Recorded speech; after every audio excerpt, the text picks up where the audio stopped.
ए, आ जाइए न थोड़ा। आप लोग ऐसे करिएगा तो फिर कैसे होगा।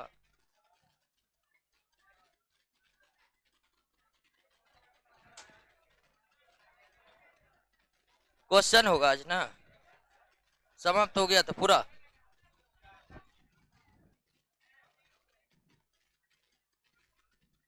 चलिए दोस्तों, शांति, शांत हो जाइए। और बायोलॉजी के पहले चैप्टर को हम पढ़े और फिर पहले चैप्टर के क्वेश्चन को आपको एक एक करके हम क्लियर करवाए थे। और दोस्तों, पढ़ने का उद्देश्य यही है कि पढ़कर प्रश्न को हम हल कर सके आसान तरीके से। आसानी से प्रश्न बननी चाहिए। आप पढ़ लिए, बेहतरीन तरीके से समझा लिए, बेहतरीन तरीके से समझ लिए और इतना समझ लिए कि आप बेहतरीन तरीके से किसी और को समझा भी सकते हैं। लेकिन इतने करने के बावजूद अगर आप प्रश्नों को हल नहीं कर पा रहे हैं, उससे जुड़े हुए प्रश्नों को हल नहीं कर पाए, सब कुछ बेकार है। जनरल कंपटीशन में सबसे बड़ा महत्व यही है कि आप कितने प्रश्नों को हल करने की क्षमता रखते हैं। प्रश्नों की हल करने की क्षमता ही आपको अपने लक्ष्य को प्राप्त करवाएगा। और इसलिए प्रत्येक चैप्टर के अंत में हमने प्रश्नों को शामिल किए हैं, चाहे वो बायोलॉजी हो, चाहे वो फिजिक्स हो, चाहे वो केमिस्ट्री हो, चाहे वो इंडियन इकोनॉमी हो। कुल 4 चीजों को हम पढ़ाते हैं, तो उन सब में ये व्यवस्था हम बनाए हुए हैं। तो दूसरा चैप्टर समाप्त हो गया जिसमें हम टिश्यू पढ़े और जूलॉजी और बोटनी दोनों हम एक साथ लेकर चल रहे हैं ताकि आप कंपेयर कर सके कि क्या अंतर है इनके बीच, पौधे और जंतु के बीच। इसलिए हम एक साथ लेकर चल रहे हैं। और हम एनसीईआरटी बुक्स अगर आप देखिएगा तो एनसीईआरटी बुक्स में 10th तक यही प्रोसेस है। बोटनी और जूलॉजी क्या होता है, साथ साथ चला है। अब 10th की भी साइंस की एनसीईआरटी पुस्तक देखिएगा बायोलॉजी का, तो एक साथ जूलॉजी और बोटनी चल रहा है। उसमें 11th का दायरा बहुत बड़ा है, तो वहां पर अलग अलग है।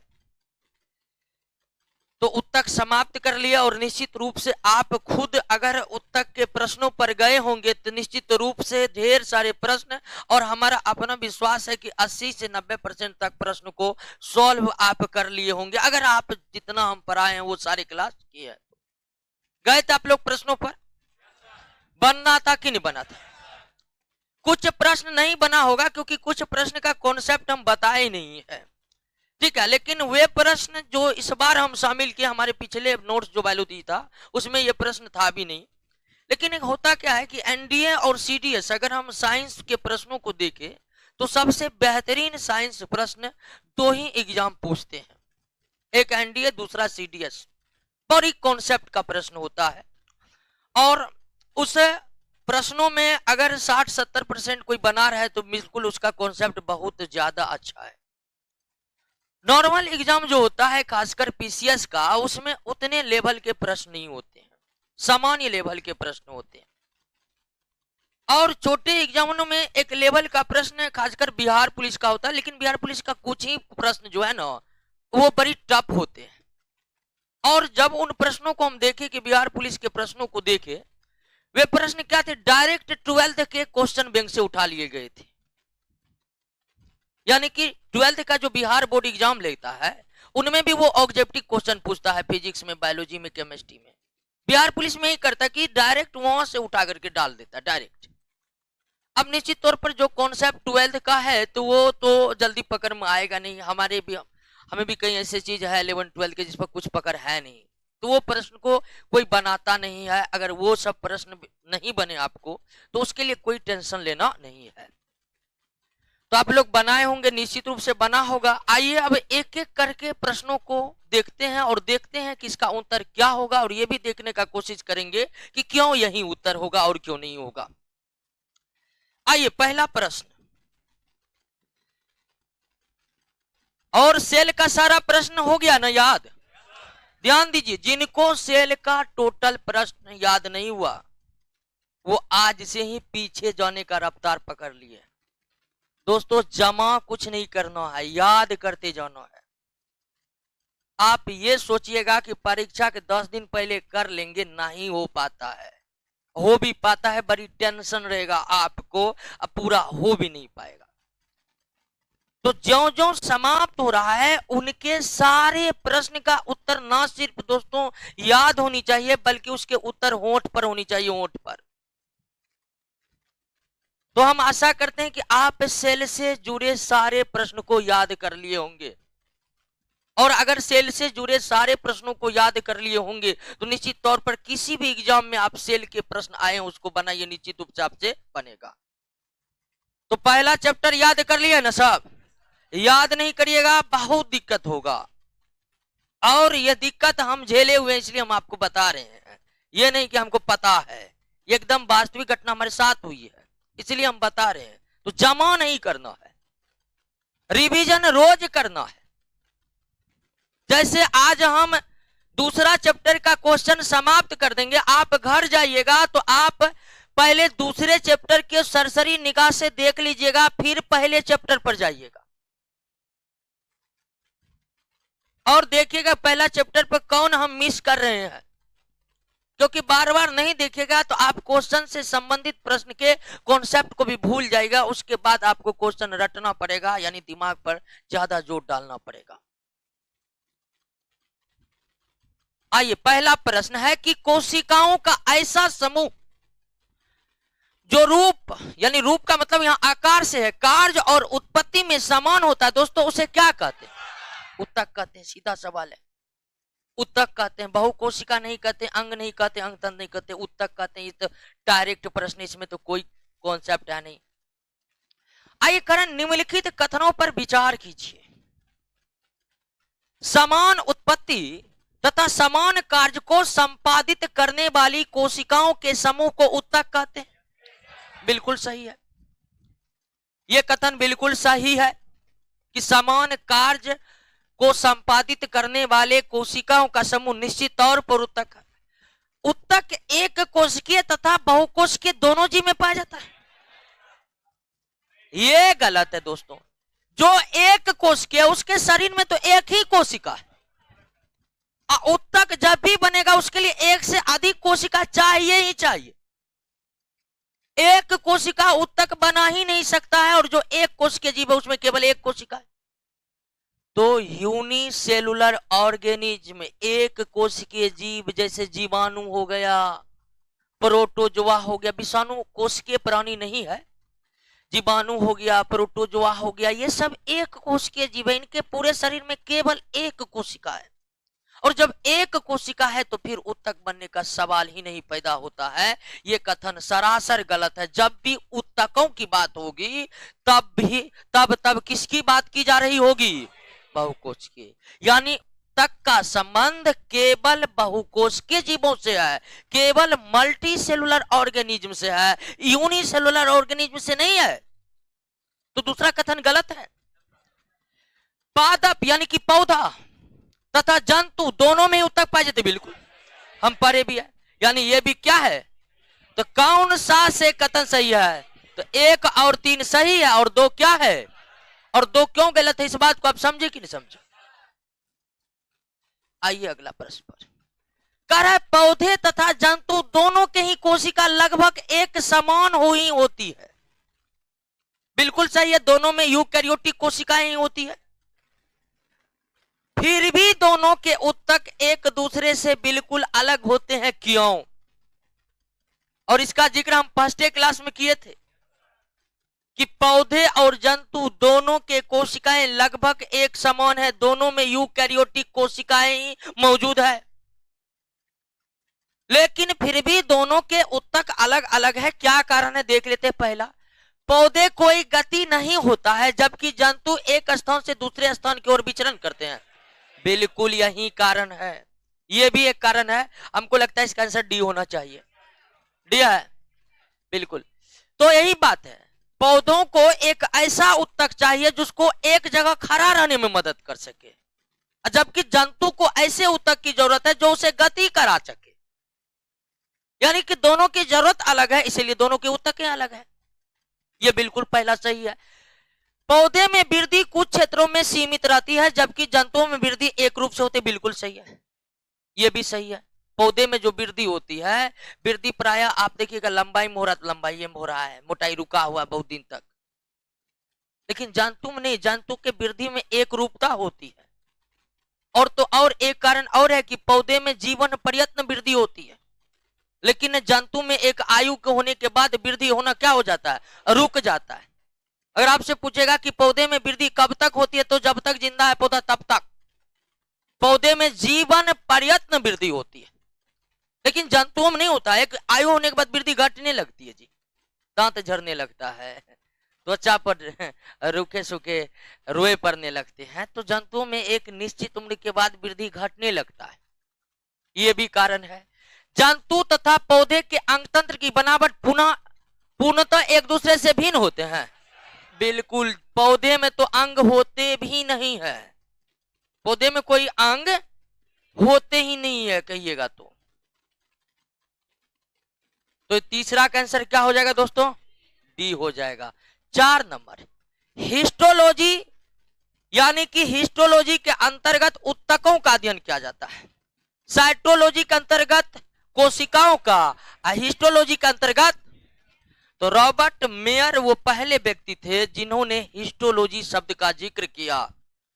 ठीक है, अब ये क्वेश्चन दोस्तों याद करने वाला है, इसमें तो कोई कॉन्सेप्ट है नहीं। एक विशेष कार्य करने वाले समान कोशिकाओं के समूह को क्या कहते हैं, ऊतक कहते हैं। यहां पर कंफ्यूजन डाल सकता है ये कोशिकीय संरचना, क्योंकि ऊतक को हम कोशिकीय संरचना कह सकते हैं, लेकिन डी हमारा उत्तर नहीं होगा। क्योंकि जब आप परीक्षा में पूछेगा ना, परीक्षा में प्रश्न जो पूछा जाता है, कहता है कि 4 विकल्प में से सर्वश्रेष्ठ विकल्प का चयन करना, और कोशिकीय संरचना ऊतक में सर्वश्रेष्ठ विकल्प ऊतक है। हालांकि ऊतक कोशिकीय संरचना ही है, मतलब कोशिकाओं से बना ही संरचना है। तो यहां इसका उत्तर डी नहीं होगा, क्या होगा, बी होगा, क्योंकि बी ऑप्शन डी के सामने सर्वश्रेष्ठ है। क्लियर है। निम्नलिखित पर विचार कीजिए, किसी एक ऊतक में एक ही आकार एवं विशेषताओं की कोशिका पाए जाते हैं, बिल्कुल सही है। समान आकार समान उत्पत्ति वाले कोशिकाओं के समूह को हम क्या कहते हैं, ऊतक कहते हैं। कुछ ऊतकों में, कुछ का बात की जा रही है, कुछ ऊतकों में विभिन्न आकार एवं बनावट की कोशिकाएं होती है, यह भी सही है। हम जाइलम फ्लोएम को देखे थे, हम ब्लड को देखे थे, 3 प्रकार की कोशिकाएं थी उसमें, आरबीसी, डब्ल्यूबीसी, प्लेटलेट, सबका आकार अलग अलग, सबका कार्य अलग अलग। तो यहां पर ये दोनों कथन सही है, दोनों ही कथन क्या है दोस्तों, सही है। कुछ ऊतक ऐसे हैं जिनमें अलग अलग आकार एवं अलग अलग कार्य करने वाले कोशिकाएं हैं, तो आंसर होगा कि दोनों कथन यहां पर सही है। आगे आते हैं, पादपों में विभाजोत्की ऊतकों के बारे में, मेरिस्टेमेटिक टिश्यू के बारे में निम्नलिखित में कौन सा कथन सही है। पहला पढ़ते हैं, यह मृत ऊतक नहीं, यह जीवित ऊतक का बना होता, मेरिस्टेमेटिक जीवित ऊतक का बना होता, तो पहला तो गलत है। बी नंबर, अपनी मोटी हो चुकी भित्तियों के कारण ये पादप को नम्यता यानी लचीलापन प्रदान करते, नहीं, लचीलापन प्रदान करने का काम कोलेन कायमा का था, किसका था, हाँ, स्थूल कोण ऊतक का हम पढ़े थे ना, ये स्थूल कोण ऊतक का काज है, ये मेरिस्टेमेटिक का कार्य नहीं, ये भी गलत है। ये केवल किसी वृक्ष के छाल में होता है जी, ये तो वृक्ष के उन भागों में होता है जो वृद्धि कर रहा, ये मेरिस्टेमेटिक उन भागों में होता है जो भाग वृद्धि कर रहा, ग्रोथ कर रहा, ये भी गलत है। अब ए बी सी गलत है तो निश्चित रूप से डी क्या है, सही है। फिर भी डी को पढ़ लेते कि डी भी गलत हो। कल कि इन उत्तकों के कोशिका विभाजन के कारण वृद्धि, यही तो मेन बात है। ग्रोथ करवाना किसका काम है? विभाजोत्की का काम। और ये क्वेश्चन एनडीए में पूछा हुआ है। कथन वाला जितना है ना क्वेश्चन, वो तो या तो एनडीए का प्रश्न है या सीडीएस का प्रश्न। कथन वाला जो है आपको एनडीए सीडीएस ही ज्यादातर पूछता है। पीसीएस में कभी कभी पूछता है। पीसीएस में भी आप बिहार झारखंड को छोड़कर उत्तर प्रदेश का पीसीएस देने जाइएगा, छत्तीसगढ़ का जाइएगा, कोई भी हिंदी भाषी राज्य का जाइएगा, तो हिंदी भाषी राज्य में हम सबसे भारी पीसीएस का एग्जाम हम यूपी का ही देखते हैं। वहां का लेवल बहुत मतलब है, एक स्टैंडर्ड लेवल है। बिहार में अब पीटी का, पहले तो बहुत एकदम रट्टा मार क्वेश्चन आता था। साइंस में 20-22 को क्वेश्चन पूछता था, और 20-22 को क्वेश्चन बनाने के लिए लूसेंट रटिए बनाइए, कोई कॉन्सेप्ट का उसमें जरूरी नहीं है। आइए 8 नंबर। अब थोड़ा सा मतलब साइंस का क्वेश्चन में बीपीएससी में कोई ज्यादा हार्ड नहीं है, पहले की तरह ही है। यानी आप लूसेंट पढ़कर भी बीपीएससी कहीं सिर्फ निकालना है तो लूसेंट पढ़कर भी आराम से आपको कोई दिक्कत होने नहीं जा रहा है। लेकिन 8 नंबर पाइए, निम्नलिखित में कौन सा एक पौधों के विभाजोत्की उत्तक के संदर्भ में सही नहीं है? पहला था सही है, इसमें सही पढ़ते कि यह जीवित कोशिका का बना उत्तक है जिनमें विभाजन की क्षमता, बिल्कुल ये सही है। इस उत्तक के कोशिकाओं की रसधानियां बड़ी बड़ी होती है, यही गलत है दोस्तों। विभाजोत्की उत्तक में रसधानी यानी वैक्यूल्स होता ही नहीं है। विभाजोत्की उत्तक में रसधानी होती ही नहीं है, तो ये बी नंबर में गलत नहीं, सरासर गलत है। केंद्रक बड़े बड़े होते, बिल्कुल। कोशिका की कोशिका रस साइटोप्लाज्म, कोशिका रस को, ठीक है, कोशिका रस को क्या कहते हैं? सेल सैप, और इसका तात्पर्य साइटोप्लाज्म से भी है। यानी जो साइटोप्लाज्म है वही क्या है? सेल सैप है। बहुत ज्यादा अंतर नहीं है, काफी अधिक मात्रा में रहते, बिल्कुल सही। जो भी कोशिका लगातार विभाजन करेगा ना, उसमें सेल सैप या कोशिका द्रव अधिक रहना जरूरी है, क्योंकि विभाजन होगा, नया नया कोशिका बनेगा, नया नया कोशिका बनने के लिए कोशिका द्रव चाहिए कि नहीं चाहिए? आते हैं 9 नंबर पर, शीर्षत विभाजोत्की। क्या जी? लंबाई में वृद्धि। ये तो एकदम डायरेक्ट क्वेश्चन है, इंग्लिश में याद है ना, क्योंकि कभी कभी डायरेक्ट दे देता है क्या? एपिकल, तो बगल में इंग्लिश नाम भी लिख लीजिएगा। वह उत्तक जो प्राथमिक वृद्धि के लिए उत्तरदायी है। देखिए यहां पर पूछ रहा है क्या? उत्तक, तो इसका है, ध्यान दीजिए, इसका आंसर क्या होगा? एपिकल होगा, लेकिन ऑप्शन कुछ अलगे हिसाब से सेट नहीं है। और प्राथमिक वृद्धि होता है क्या? तो जो ऑप्शन आपके पास मौजूद है उस अनुसार से इसका आंसर क्या होगा? ए होगा। लंबाई में वृद्धि को ही क्या कहते हैं? प्राथमिक वृद्धि।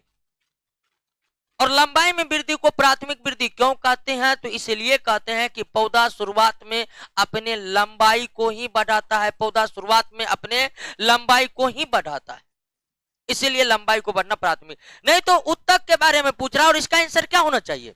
शीर्षक। नहीं कर रहा कि वह उत्तक जो प्राथमिक वृद्धि के लिए उत्तरदायी है, तो आंसर क्या होगा? लेकिन उस हिसाब से ऑप्शन ही नहीं है, ठीक है। और ये नहीं कि हम डाल दिए हैं, परीक्षा में पूछा हुआ प्रश्न।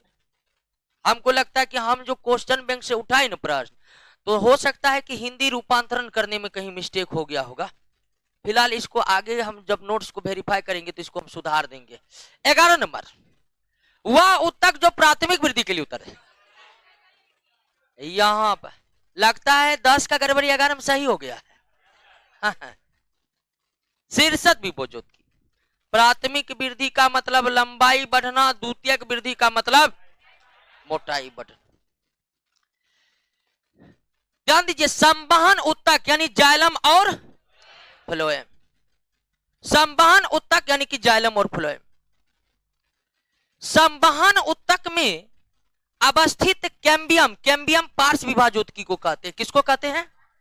यानी पार्श्व विभाजोत्की। कैम्बियम एवं वृक्ष के छाल के नीचे का कैम्बियम पूछे तो डायरेक्ट क्या? पार्श्व विभाजोत्की ही कैम्बियम कोशिका है, कैम्बियम उत्तक है। वह उत्तक जो द्वितीयक वृद्धि के लिए उत्तरदायी है। तो द्वितीयक वृद्धि के लिए उत्तरदायी है कौन? पार्श्व विभाजोत्की। ठीक है, लेटरल मेरिस्टेमेटिक। द्वितीयक वृद्धि के लिए कौन उत्तरदायी है? लेटरल। लेटरल ही कौन है? कैम्बियम है। लेटरल मेरिस्टेमेटिक को ही कैम्बियम कहते हैं। कैम्बियम ही लेटरल मेरिस्टेमेटिक है, लेटरल एस्टिमेटिक है कैम्बियम। किसी पौधे के तने के घेरे को बढ़ाने के लिए, और दोस्तों अगर तनों के घेरे को बढ़ाने की बात हो रही है तो इसका मतलब बात हो रही क्या बढ़ाने का? मोटाई बढ़ाने का। और जब भी मोटाई की बात होगी तो क्या होगा आंसर? किसी पौधे के तने के घेरे को बढ़ाने के लिए निम्नलिखित में कौन सा उत्तक उत्तरदायी होता है? तो घेरे बढ़ाने का मतलब है हम मोटाई बढ़ाने की बात कर, और मोटाई बढ़ाने का काम पार्श्व विभाजोत्की या फिर कैम्बियम के द्वारा होता है। पार्श्व विभाजोत्की या फिर कैम्बियम के द्वारा होता है। क्लियर है दोस्तों? 15 निम्नलिखित कथनों पर विचार कीजिए। कर रहे हैं? विचार कर लिए हैं? पौधे के अस्थायी उत्तक के कोशिका में विभाजन की क्षमता नहीं होती है। बिल्कुल, हम बताए थे कि बंटवारा ही किया गया है विभाजन के क्षमता के आधार पर। ऐसे उत्तक जिनके कोशिकाओं में विभाजन की क्षमता होती है उसका नाम ही है विभाजोत्की, और ऐसे उत्तक जिनके कोशिकाओं में विभाजन की क्षमता नहीं होती है वो है कौन? अस्थायी। तो बिल्कुल सही है दोस्तों कि अस्थायी उत्तक में, परमानेंट सेल में विभाजन की क्षमता नहीं होती। दूसरा, विभाजोत्की उत्तक की वृद्धि के फलस्वरूप पौधे में अस्थायी उत्तक बनता। बिल्कुल सही, यानी अस्थायी उत्तक का निर्माण विभाजोत्की से ही होता है। विभाजोत्की उत्तक के कोशिकाएं ही जब विभाजन करते करते करते और अंत में अपने विभाजन की क्षमता को खो देते हैं तो कन्वर्ट हो जाते हैं किसमें? तो दोनों कथन क्या है दोस्तों यहां पर? सही है। एक बीजपत्री, एक बीजपत्री, एक बीजपत्री, द्विबीजपत्री समझते हैं? लेकिन नहीं समझते होंगे क्योंकि ये 4 नंबर चैप्टर में हम पढ़ेंगे। थोड़ा सा अब अंतर समझ लीजिए। आप जो आसपास के पौधे देख रहे हैं ना, आसपास, आप अपने आसपास जो ढेर टाइप का पेड़ पौधे देखते हैं, पटना की बात नहीं करते, जब आप गांव जाते हैं, पटना में तो आसपास बिल्डिंग है और उस बिल्डिंग पता नहीं कैसी कैसी लोज है कि 10 बजे गेट बंद है। ठीक है, तो आसपास जो आप जितने पौधे देखते हैं वो आप में कुछ एक बीजपत्री हो सकता है। क्या हो सकता है? एक बीजपत्री हो सकता है, या वो क्या हो सकता है? द्विबीजपत्री। इसमें अंतर क्या है आप समझ लीजिए। एक बीजपत्री और द्विबीजपत्री, इसको हिंदी में, इंग्लिश में मोनोकोट कहते हैं। ठीक है, उसे मोनोकोटिलिडॉन्स कहते हैं। और क्या है? डाइकोट। तो हम कैसे पहचान करेंगे? तो पहचान, इसका नाम ही एक बीजपत्र। जो एक बीजपत्री होते हैं ना, उसके बीज के अंदर केवल एक बीजपत्र होते हैं। जैसे गेहूं देखे हैं, वो बीज है और एक बीजपत्र है। लेकिन चना देखें आप, चना, मटर देखे हैं, उसके अंदर में कितने बीजपत्र होते हैं? 2। तो पहला अंतर तो यही है कि जो एक बीजपत्री होते हैं उसके बीज के अंदर केवल एक बीजपत्र होते, एक सीड लिप्स होते, और जो द्विबीजपत्री होते उसमें कितने होते हैं? 2 होते। ये अंतर है। दूसरा अंतर है कि जो एक बीजपत्री होते हैं ना, उसमें एकदम रेशेदार जड़ पाए जाते हैं। कैसे जड़ पाए जाते हैं? रेशेदार जड़। कैसे जड़ पाए जाते हैं? रेशेदार जड़ पाए जाते हैं। उसका जड़ ज्यादा दूर तक भागेगा नहीं। अब गेहूं के, धान के जड़ को देखे हैं, गेहूं धान का जड़ इसी टाइप का रहता है, यानी गेहूं धान क्या है, एक बीजपत्री। लेकिन आप कुछ जड़ देखिएगा भागते रहता दूर दूर तक फैलते रहता है और इतना फैल जाता है कभी अगल बगल दीवार हो तो उसको भी फाड़ डालता है। क्या जी, आप अमरूद के जड़ को, नारियल के जड़ को, सॉरी नारियल नहीं, अमरूद के जड़ को, आम के जड़ को, पीपल के जड़ को, बरगद के जड़ को देखिएगा तो आपको इसी तरह का जड़ पता चलेगा। और ऐसे जड़ को क्या कहते हैं, मूसला जड़ कहते हैं। मूसला जड़ क्या होता है, बहुत दूर दूर तक जाते हैं।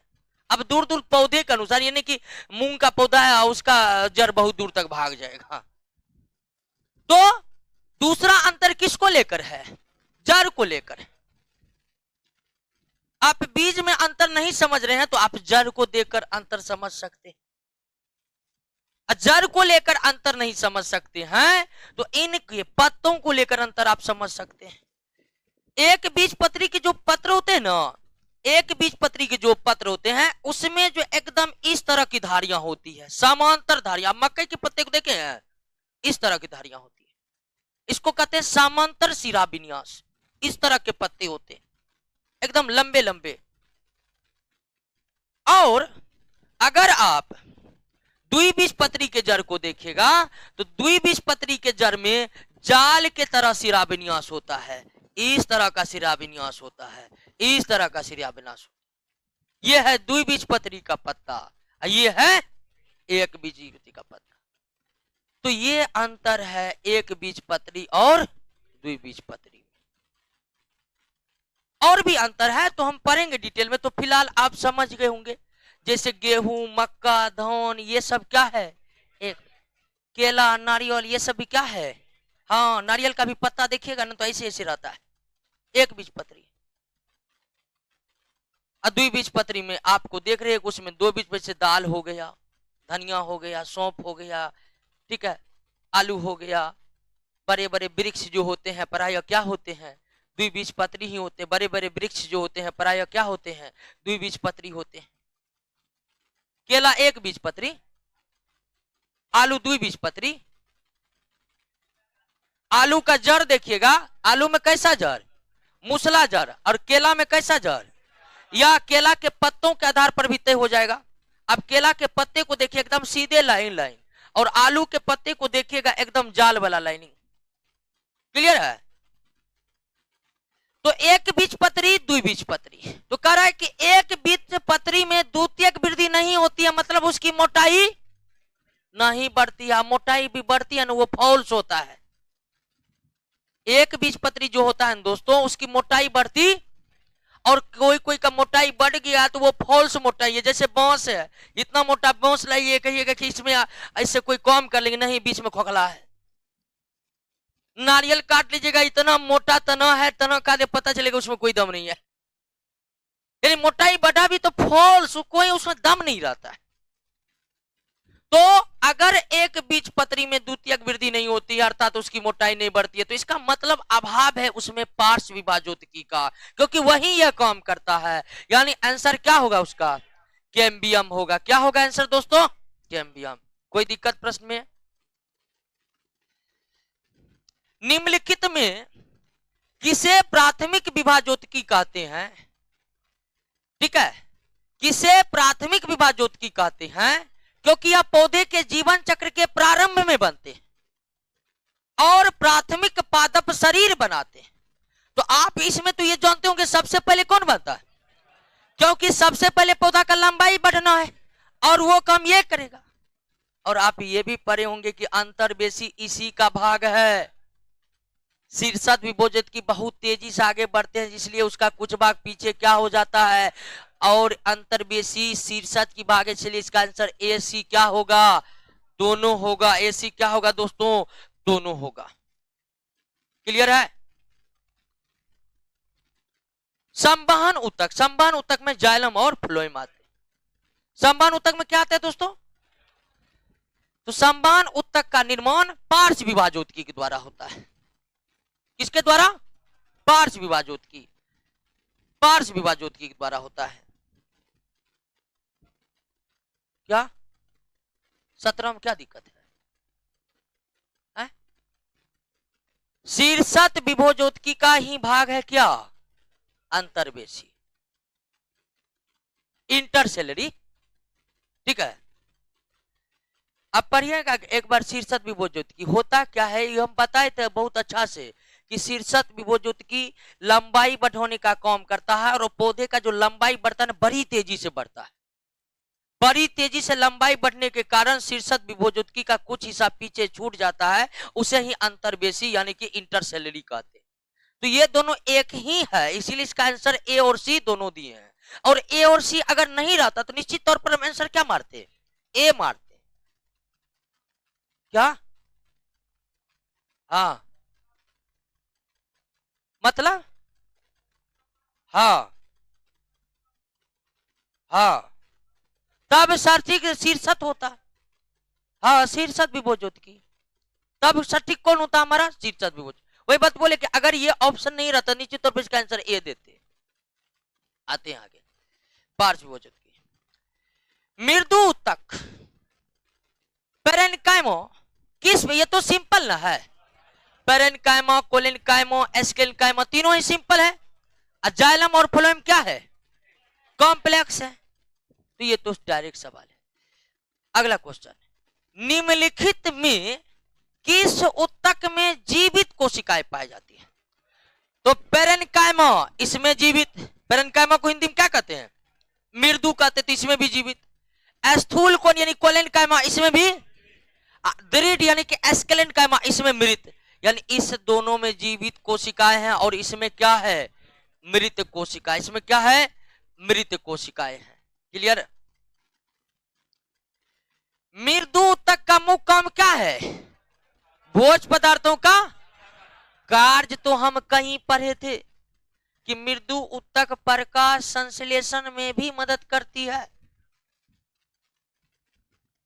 लेकिन यहां पर बात मुख्य कार्य की गई है और मुख्य कार्य है इसका भोजन को जमा करना। मृदु ऊतक का मुख्य कार्य है भोजन को जमा रखना, और पौधे में भोजन को जमा रखना बहुत जरूरी है क्योंकि पौधे बहुत ज्यादा भोजन तैयार करते हैं और बहुत कम ही हिस्सा वो खुद अपने लिए इस्तेमाल करते हैं।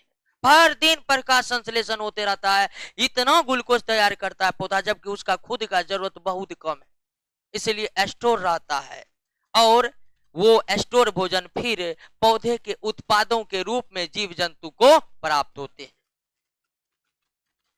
अगला क्वेश्चन, जलोदभित इंग्लिश में हाइड्रोफाइट्स कहते हैं। हाँ, वायु तक 22 आगे बढ़ गया। अच्छा, वायु तक किन पौधे में पाया जाता है? हाइड्रो। हाँ, एरेनकाइमो टिश्यू स्थलीय पौधे में नहीं पाए जाते हैं। एरेनकाइमो केवल किस में पाए जाते हैं? हाँ, ठीक है। ये जो देख रहे हैं जीरोफाइट, ये रेगिस्तानी पौधे को कहते हैं। ठीक है, मेसोफाइट शीतोष्ण कटिबंधीय क्षेत्र में उगने वाले के कहते हैं। लिथोफाइट जो है लवणीय क्षेत्र यानी कि समुद्र के आसपास के जलवायु में वाले पौधे को कहते हैं। अर्थात आप जीरोफाइटस की बात कर लीजिए, मेसोफाइटस का बात कर लीजिए, लिथोफाइटस का बात कर लीजिए, ये सब स्थलीय पौधे हैं, स्थल पर उगने वाले पौधे हैं। और स्थल पर उगने वाले पौधे में वायु तक नहीं रहता, ये जलीय पौधे में रहता है और जलीय पौधे को हम क्या कहते हैं? हाइड्रोफाइटस कहते हैं। क्या कहते हैं? तो वायु तक यानी कि एरेनकाइमो हाइड्रोफाइटस में पाया जाता है दोस्तों। और इस 23 नंबर, जलोदभित यानी इंग्लिश में हाइड्रोफाइट्स निम्न में किसकी उपस्थिति के कारण जल में तैरते हैं? तो कौन? वायु तक कारण। हाँ, हालांकि वायु तक मृदु तक ही किसमें कन्वर्ट होता है? वायु तक में कन्वर्ट होता है। बताए थे आपको कि मृदु तक के कोशिकाओं के बीच काफी जगह खाली रहता है और उन खाली जगहों के बीच हवा भर जाने के कारण वो किसमें कन्वर्ट होता है? आइए, वह कौन सा ऊतक है जिसकी कोशिकाएं जीवित होती है, सेलुलोज तथा पेक्टिन की बनी होती है और कोनों पर अलिग्निन, अलिग्निनी का मतलब होता है लिग्निन नहीं, अलिग्निनी का मतलब लिग्निन एस्थूलन मिलते। तो ये तो है कोलेन कायमा, तो कोलेन कायमा यही है। ठीक है, कोलेन कायमा, कोलेन कायमा ही ना। हिंदी में इसे क्या कहते हैं? स्थूल कोण ऊतक कहते हैं, स्थूल कोण ऊतक कहते हैं। अलिग्लिन का मतलब बिना लिग्लिन का, ठीक है। अलिग्लिन का मतलब क्या हो गया? हाँ,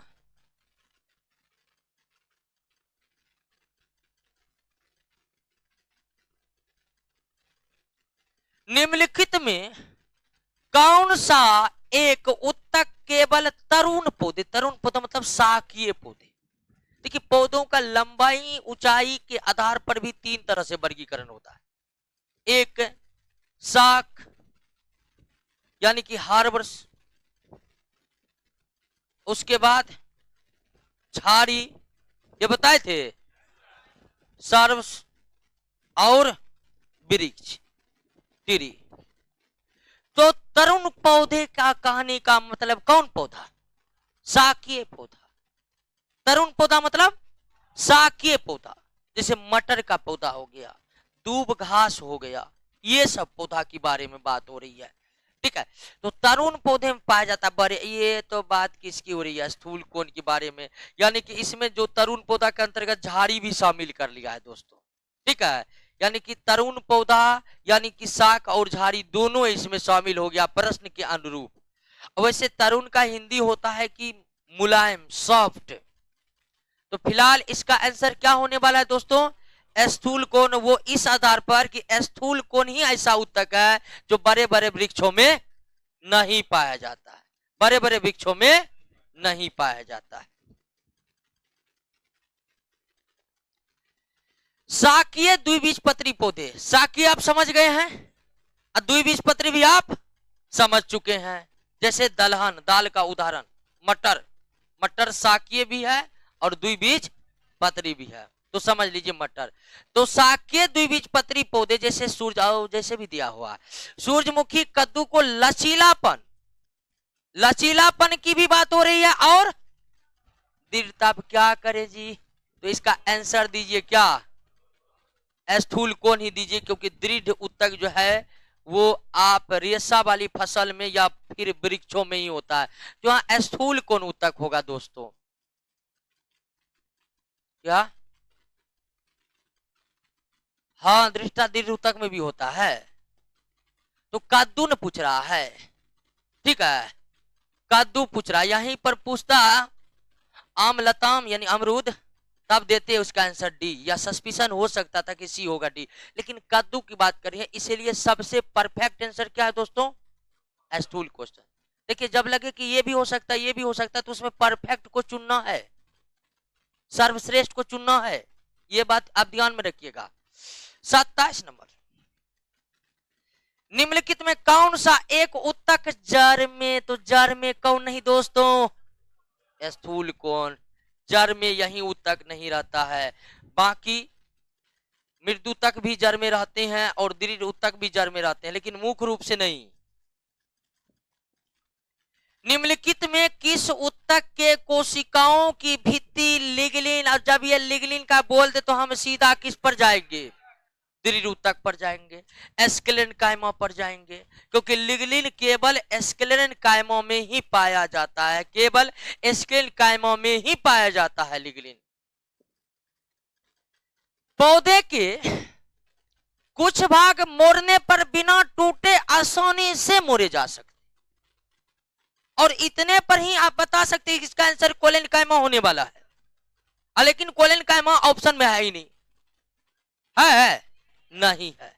इसका वास्तविक सही उत्तर कोलेन कायमा होगा, यानी स्थूल कोण ऊतक होगा, लेकिन वो स्थूल कोण ऊतक ऑप्शन में है ही नहीं।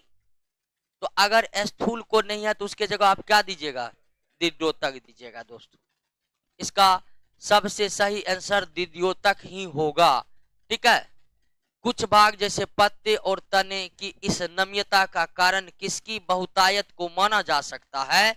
तो माना जा सकता है यहाँ दृढ़ोतक को, लेकिन 100% इसका सही आंसर क्या होगा दोस्तों? कोलेन कायमा होगा, लेकिन कोलेन कायमा हमारे ऑप्शन में नहीं है। ये भी दोस्तों एनडीए का पूछा हुआ प्रश्न है, ठीक है, और वहां पर भी ऑप्शन में ये नहीं दिया हुआ है।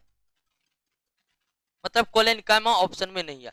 तो दोस्तों इस प्रश्न में अगर हमारे पास कोलेनकाइमा रहता तो हम आंसर क्या देते, और कोलेनकाइमा नहीं है तो हम आंसर क्या देंगे, दृढ़ोतक देंगे। और ध्यान रखिएगा कि हम इसी प्रश्न में नहीं, कहीं पर भी ऐसी दुविधा उत्पन्न हो जाए कि कोलेनकाइमा है नहीं जबकि उत्तर होगा कोलेनकाइमा, तो निश्चित तौर पर वहां पर आप क्या आंसर दे सकते हैं, दृढ़ोतक दे सकते। क्लियर हो गया। रेसे रेसे उत्पन्न करने वाला में दोस्तों क्या होगा, दृढ़ोतक। सन, पटुआ, जूट, ये सब जो रेसे बनते हैं, मजबूत मजबूत रेसे बनते हैं दोस्तों, तो वो एस्केलेनकाइमा के होते हैं, दृढ़ उत्तक के होते हैं। ठीक है, तो ये रेसे होगा दोस्तों आपको दृढ़ उत्तक। क्या होगा, दृढ़ उत्तक। क्लियर है, कहिए 30 तक कोई दिक्कत नहीं दोस्तों। फलों बीजों के कठोर आवरण, जब ये दोस्तों बात किसकी हो गई है, तो आंसर क्या हो जाएगा, दृढ़ उत्तक हो जाएगा। कठोर उत्तक की बात हो गई, कठोर आवरण की बात हो गई है, इसका आंसर दृढ़ उत्तक होगा। इंग्लिश में एस्केलेरेनकाइमा होगा। क्या होगा, एस्केलेरेनकाइमा होगा, एस्केलेरेनकाइमा होगा। सुबेरिन नामक पदार्थ किसमें, कॉर्क में। 3 पदार्थ आपको हम बोले थे, एक क्यूटीन और दूसरा लिग्लिन और तीसरा सुबेरिन। ये तीनों ही कार्बनिक पदार्थ है, ऑर्गेनिक सब्सटेंस। पता है इन तीनों कहां कहां पर है। क्यूटीन मरुस्थलीय पौधे के इपिडर्मिस में अर्थात बाहरी परत में, लिग्लिन एस्केलेनकाइमा उत्तक में, सुबेरिन कॉर्क कोशिका में। कॉर्क इपिडर्मिस के भी ऊपर का परत है दोस्तों। व्यापारिक कॉर्क प्राप्त होता है किससे, कैम्बियम से ही प्राप्त होता है, कॉर्क कैम्बियम से। डायरेक्ट आंसर है कॉर्क कैम्बियम। कैम्बियम मतलब पार्श्व विभाजक की, कॉर्क मतलब कॉर्क बनाने वाला, तो कॉर्क कैम्बियम से प्राप्त होता है दोस्तों। वाणिज्यिक मूल्य वाला, यानी कि जिसका कॉमर्शियली, ऐसे कॉर्क जिसका कॉमर्शियली हम इस्तेमाल कर सके, अर्थव्यवस्था में उसका व्यापार हो सके, तो ये प्राप्त होता क्या, क्वेकर्स सुबेर। ये पेड़ है और इसका वैज्ञानिक ही नाम है क्वेकर्स सुबेर।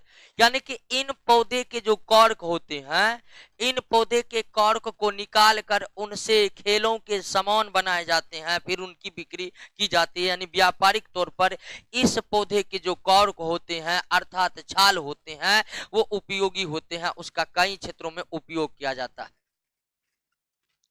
अगला, मृदु उत्तक के कोशिका गोलाकार या अंडाकार, वर्गाकार तो नहीं होता है, रेशे के समान भी नहीं होता, स्थूल कोणीय भी नहीं होता है। स्थूल कोणीय की बात होगा तो स्थूल कोण स्वयं उत्तर हो जाएगा उसका। तो गोलाकार या अंडाकार भी होता है, गोलाकार या अंडाकार भी होता है। 36 नंबर, दृढ़ कोशिकाओं में कौन सा गुण नहीं पाया जाता, ये यही गुण पाया जाता है। क्या दृढ़ कोशिका मृदुतक कोशिकाओं से निर्मित होता है, नहीं, ये तो मृत कोशिकाओं से निर्मित होती है, और मृदुतक की कोशिकाएं जीवित होती है, मृदुतक की कोशिकाएं जीवित होती है। पहला कथन ही गलत है दोस्तों, अब बाकी पढ़िए तो क्या सही है। हाँ बिल्कुल सही, इनकी भित्तियों में लिग्लिन है, ये कोशिकाएं मृत और संकीर्ण अवकाश वाली, ये संकीर्ण अवकाश वाली मतलब इंटरसेलुलर स्पेस की बात की जा रही है, इंटरसेलुलर स्पेस की बात की जा रही है। तो संकीर्ण मतलब नैरो, बहुत कम, न के बराबर, तो बात पहले से हम जान रहे हैं। इनकी कोशिकाएं बहुत लंबी और सिरों पर नुकीली, बिल्कुल। इसका एग्जांपल बोले थे कि नारियल को आप छिले होंगे तो नारियल के छिलके में जो रेशे निकलते हैं वो कौन उत्तक होते हैं, वो दृढ़ उत्तक होते हैं, एस्केलेनकाइमा होते हैं। तो पहला ही गुण नहीं पाया जाता है।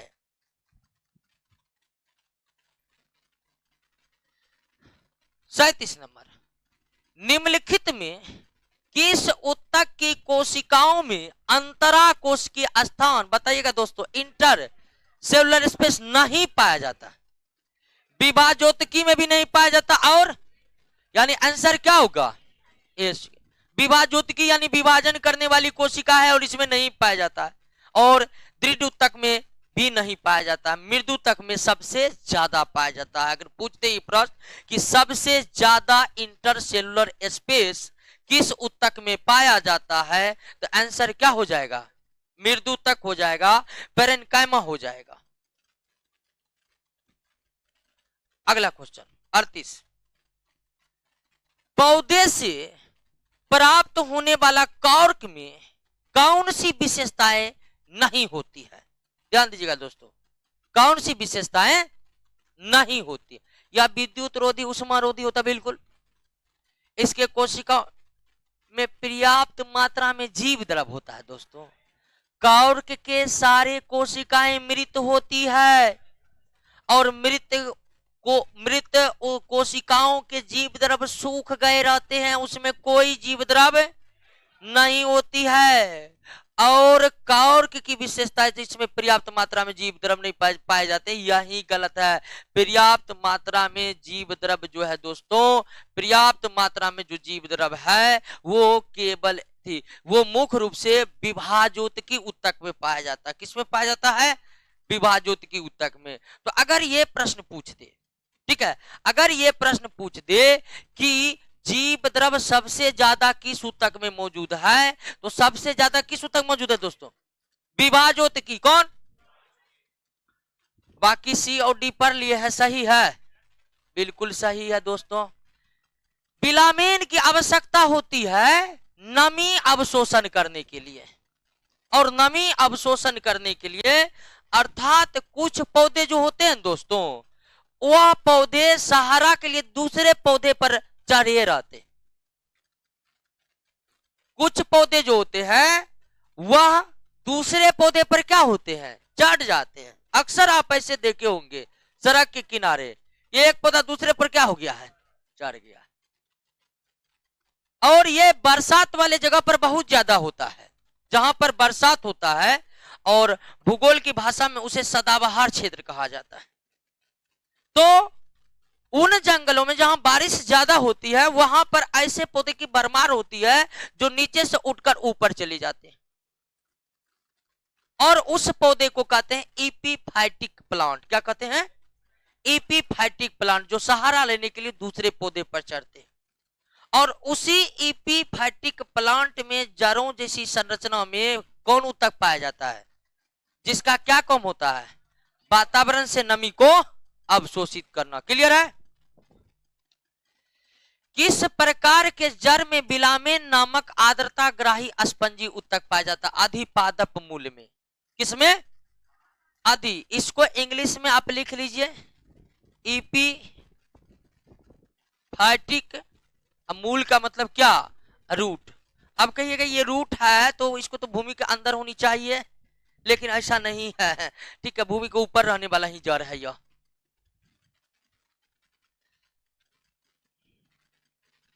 क्लियर दोस्तों? क्या किलो है? चलिए दोस्तों आगे बढ़ते हैं। गिलो आर्किड। आर्किड ही ऐसा पौधे है दूसरे पर चढ़ने वाला, और इसका बिलामेन ऊतक न सिर्फ किसी में होगा, किसमें होगा? मूल में। अब मूल का इंग्लिश रूट, जड़। जड़ का ही पर्यायवाची है मूल। तो बिलामेन ऊतक, आर्किड का बिलामेन ऊतक कहाँ है? मूल में। और न सिर्फ आर्किड, अगर किसी भी प्लांट में बिलामेन ऊतक है तो दोस्तों वो केवल कहां पर होगा? जड़ों में होगा, और उसका केवल काम होगा नमी का क्या करना? अवशोषण करना। क्या करना उसका काम? अवशोषण करना। पौधे के सबसे बाहरी स्तर, ये तो क्लियर है दोस्तों, क्या कहते हैं इसको?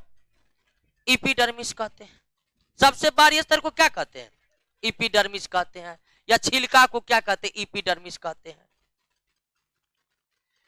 शुष्क स्थानों पर, शुष्क मतलब सूखा, मतलब बात मरुस्थल क्षेत्र की हो रही है, तो शुष्क स्थानों पर पाया जाने वाले पौधे के एपिडर्मिस में दोस्तों क्या रहता है?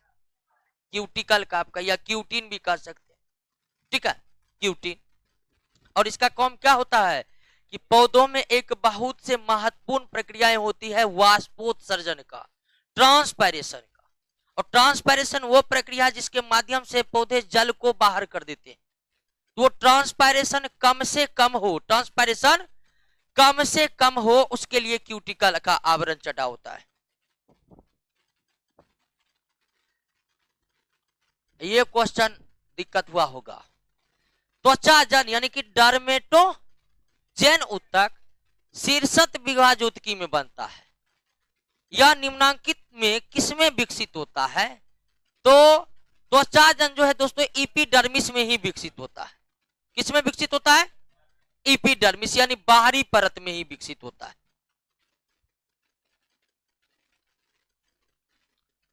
अगला, निम्नलिखित में कौन सा उत्तक तंत्र पौधे के संपूर्ण मध्य भाग का निर्माण करते हैं? मध्य भाग का निर्माण करते हैं। अब यहां पर थोड़ा सा समझ, जैसे मानव के शरीर में अंग तंत्र होते हैं ना, श्वसन तंत्र, पाचन तंत्र, जनन तंत्र वगैरह वगैरह, तो सजीवों के शरीर में जो अंग तंत्र होते हैं वे अंग तंत्र का अभाव होता है किसमें? पौधे में।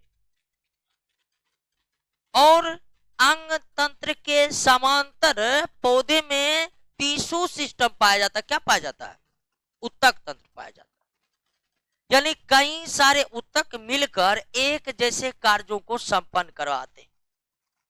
जैसे जल का परिवहन अकेले जाइलम कर दिया, जाइलम उत्तक, कोई और अंग की जरूरत नहीं है कि पानी, एक अंग पानी स्टोर करेगा फिर अगला भेजेगा। तो पौधे में अंग तंत्र का अभाव है।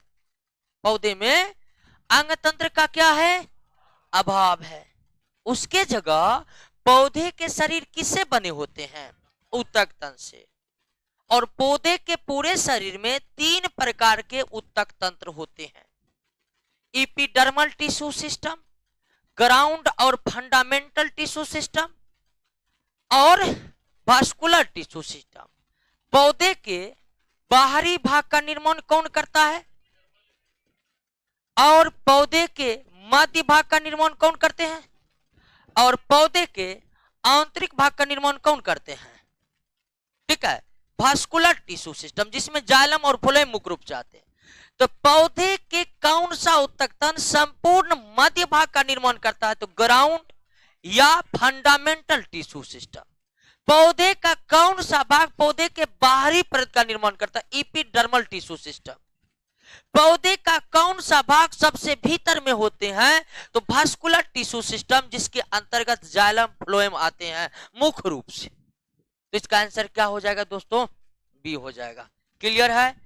मध्य के जगह कभी बाहरी और आंतरिक पूछ देगा तो आंसर आप दे ही सकते हैं। आपसे कभी कभी पूछ देगा कि वास्कुलर टिश्यू सिस्टम का हिस्सा कौन है? तो जाइलम फ्लोएम। एक और है कैम्बियम, क्योंकि कैम्बियम वो पार्श्व विभाजोतकी है जो जाइलम और फ्लोएम का निर्माण करता है। अगला, रंध्र। रंध्र वो सूक्ष्म छिद्र हैं जो पत्तियों में अवस्थित होते हैं। ठीक है, रंध्र पत्तियों में पाए जाने वाला सूक्ष्म छिद्र है जिसे हम केवल माइक्रोस्कोप की सहायता से ही देख सकते। और मूल रोम जड़ों में, आप जड़ों में देखिए होगा, जड़ों में एकदम बाल की समान संरचना होती है, एकदम देखे हैं? ठीक है, बाल की समान संरचना होती है। इसे क्या कहते हैं? मूल रोम, रूट हेयर कहते हैं। तो ये रंध्र की बात करिएगा या मूल रोम करिएगा, ये सबसे ऊपर में रहते हैं। और सबसे ऊपर में मतलब कहां? बाह्य त्वचा में रहते हैं, बाह्य त्वचा में रहते हैं। क्लियर है दोस्तों? समझ रहे हैं एक प्रश्न को? और दोस्तों सारे के सारे प्रश्न परीक्षा में पूछे हुए हैं।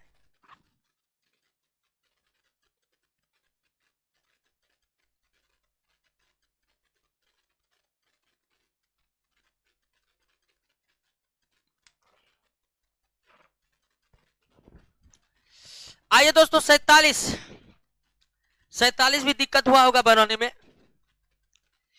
पौधे के बाह्य त्वचा के ठीक नीचे के परत को क्या कहते हैं? कॉर्टेक्स कहते हैं। ठीक है, देखिए सबसे बाहरी परत को क्या कहते हैं? एपिडर्मिस। एपिडर्मिस के परत को क्या कहते हैं? एपिडर्मिस के भीतर कॉर्टेक्स। कॉर्टेक्स, ठीक है, कॉर्टेक्स 3 भागों में बंटा हुआ है। एक हाइपोडर्मिस,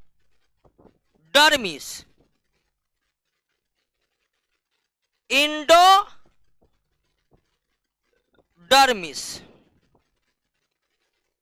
और पेरीसाइक। ये तीनों मिलकर क्या कहलाते हैं? कॉर्टेक्स कहलाते हैं। तो सबसे ऊपर में एपिडर्मिस के बाद कॉर्टेक्स के बाद वास्कुलर, जिसमें जाइलम और फ्लोएम आते हैं। कॉर्टेक्स वाले परत को हम कितने हिस्सों में बांटते हैं? 3 हिस्सों में बांटते हैं। सबसे बाहर, उसके बाद सबसे भीतर पेरीसाइक्लिक। यानी पौधे के सबसे ऊपर में एपिडर्मिस, उसके बाद हाइपोडर्मिस, उसके बाद वास्कुलर। पौधे के सबसे ऊपरी परत को, उसके बाद सबसे भीतर वास्कुलर के भीतर, सॉरी वास्कुलर के अंतर्गत। क्लियर हो गया? समझ गए? हाँ, संवहन बंडल के बीच में दोस्तों, ये समझे? हाँ समझे? ये समझ गए तो ये बन जाएगा पौधे के अंतस्त्वचा। अंतस्त्वचा का मतलब क्या हुआ? पौधे के इंडोडर्मिस और वास्कुलर के बीच में क्या है? पेरीसाइक्लिक है दोस्तों। क्या हो जाएगा आंसर? क्लियर है? अंतस्त्वचा मतलब इंडोडर्मिस, दे ही दिया है इंडोडर्मिस। हिंदी में थोड़ा नाम इस सब का अलग अलग हो जाता है। क्लियर है ना?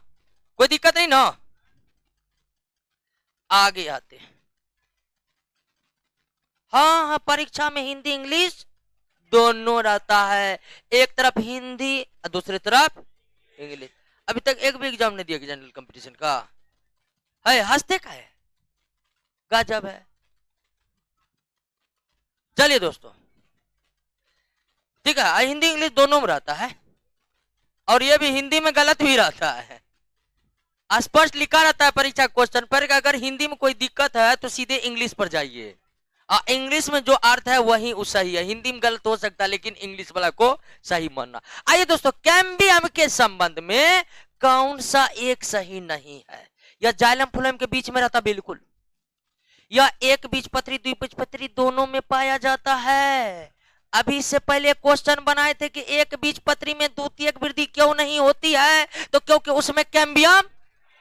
यहां कह रहा है कि एक बीजपत्री दोनों में कैम्बियम होता, तो ये गलत ना है। जो गलत है वही सही नहीं है। अरे पूछ रहा कि सही नहीं है, तो इसका मतलब है गलत कौन है, यही पूछ रहा है ना? हाँ, तो ये गलत है कि नहीं है? कैम्बियम एक बीजपत्री पौधे में नहीं होता है। कैम्बियम एक बीजपत्री में पौधे में नहीं होता है। अगला प्रश्न, निम्नलिखित में कौन सा परत भरण या मूल उत्तक तंत्र के अंतर्गत शामिल है? कॉर्टेक्स, परिरंभ, मज्जा। थोड़ा यहां पिथ किरने करिए, पिथ, ये सभी हो जाएगा। दोस्तों, इससे पहले हम पढ़े थे कि पौधे के मध्य भाग निर्माण करने वाला जो टिश्यू सिस्टम है वो क्या है? ग्राउंड और फंडामेंटल, ग्राउंड और फंडामेंटल टिश्यू सिस्टम है। तो ग्राउंड और फंडामेंटल टिश्यू सिस्टम के अंदर कॉर्टेक्स आते हैं, परिरंभ आते हैं, मज्जा आते हैं और पिथ किरणें आते हैं। और क्या आते हैं? पिथ किरणें। अब दोस्तों, अब कहिएगा कि इसको दिखा, तो ये आपको कुछ क्वेश्चन है आपको याद रखना पड़ेगा, ठीक है? अगर इसके डिटेल में जाएंगे, ये सीधा 11th क्लास का प्रश्न है, एनडीए में पूछा हुआ है, तो शामिल है आपके नोट्स में। तो आपको याद रखना पड़ेगा कि ये सब मिलकर बना हुआ है भरण या मूल उत्तक तंत्र। कॉर्टेक्स, परिरंभ, परिरंभ को इंग्लिश में पेरीसाइक्लिक कहते हैं। जो कॉर्टेक्स का ही क्या है, भाग है, पेरिसाइक्लिक।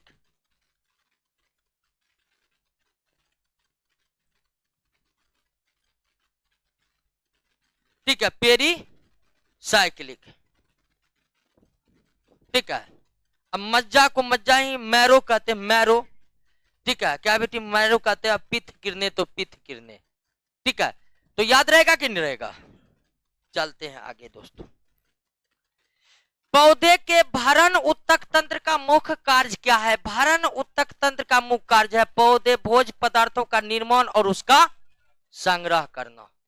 ठीक है, भरण उत्तक तंत्र यानी इपीडर्मिस के बाद जो परत है, इपीडर्मिस के बाद वाले परत में ही मुख्य रूप से भोज्य पदार्थों का क्या होता है, संग्रह होता है।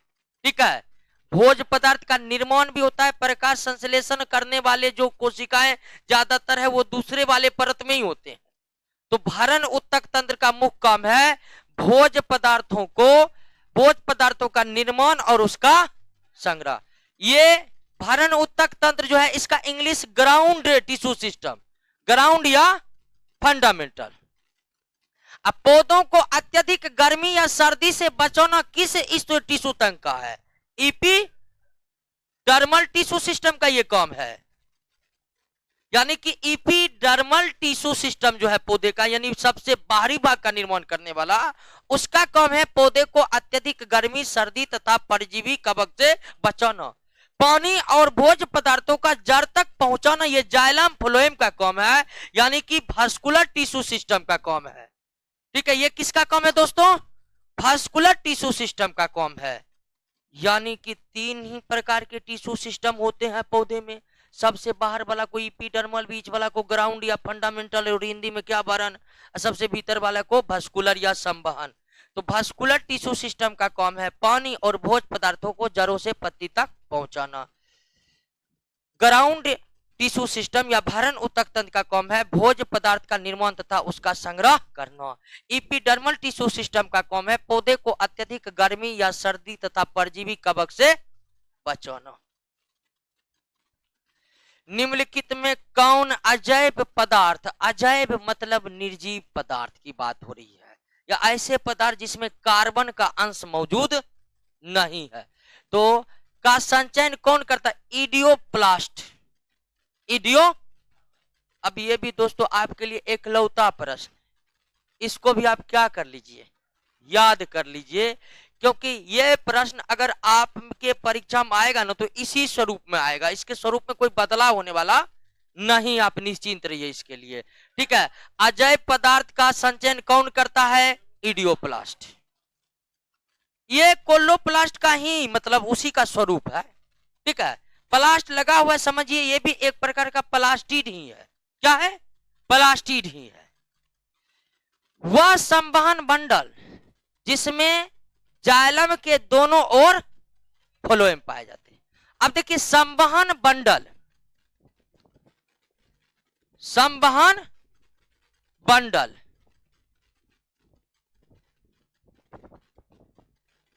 वास्कुलर बंडल जो है उसके अंदर क्या होते हैं, जाइलम और फ्लोएम आते हैं। उसके अंदर क्या होते हैं दोस्तों, जाइलम और फ्लोएम आते हैं। तो वह संवहन मंडल जिसमें जाइलम के दोनों ओर फ्लोएम पाया जाता हो, जाइलम के दोनों ओर, मान लीजिए कि ये एक संवहन बंडल है। ठीक है, ये एक संवहन बंडल है और बीच में क्या है, जाइलम। ये क्या है दोस्तों, जाइलम। ये क्या है, जाइलम है। ठीक है, लेकिन दोस्तों ये क्या है, ये आपका है फ्लोएम। ये क्या है आपका, फ्लोएम है। ठीक है, ये भी आपका क्या है, फ्लोएम है। तो यही ना प्रश्न में पूछ रहा है कि जाइलम के दोनों ओर क्या हो, फ्लोएम हो, बीच में जाइलम हो और उसके दोनों ओर क्या हो, फ्लोएम हो, बीच में जाइलम हो और उसके दोनों ओर क्या हो, फ्लोएम हो। यह है आपका क्या, फ्लोएम। ठीक है, फ्लोएम। तो ऐसे संबंध इसमें जाइलम के दोनों ओर क्या हो, बीच में जाइलम, आगे भी फ्लोएम, पीछे भी, तो ऐसे को क्या कहते हैं? कोलेटरल कहते हैं। क्या कहते हैं दोस्तों? कोलेटरल कहते हैं। ठीक है, हिंदी तो हमको भी पता नहीं है, हिंदी तो इसका क्या होगा? अच्छा, हम हिंदी देखेंगे एनसीईआरटी में क्या दिया हुआ है। फिलहाल आप इसका इंग्लिश ही याद रखिए, कोलेटरल। ठीक है, कोलेटरल। एक आर्य है, इसको भी समझ लीजिए कि आर्य संवहन मंडल, रेडियल संवहन मंडल किसे कहते हैं। इसमें जो है जाइलम और फ्लोएम दोनों एक दूसरे से क्या होते हैं? अलग होते हैं। जाइलम और फ्लोएम दोनों एक दूसरे से क्या होते हैं दोस्तों? अलग होते हैं। दोनों एक दूसरे से क्या होते हैं? अलग होते हैं। दोनों एक दूसरे से क्या होते हैं? अलग होते हैं। एक तरफ है जाइलम, एक तरफ क्या है दोस्तों? जाइलम है, एक तरफ जाइलम है, और बीच में कुछ जगह क्या है? खाली है। बीच में कुछ जगह क्या है दोस्तों? खाली है। बीच में एक जगह कुछ क्या है? खाली है। उसके बाद क्या है? फ्लोएम है। क्या? जमानत।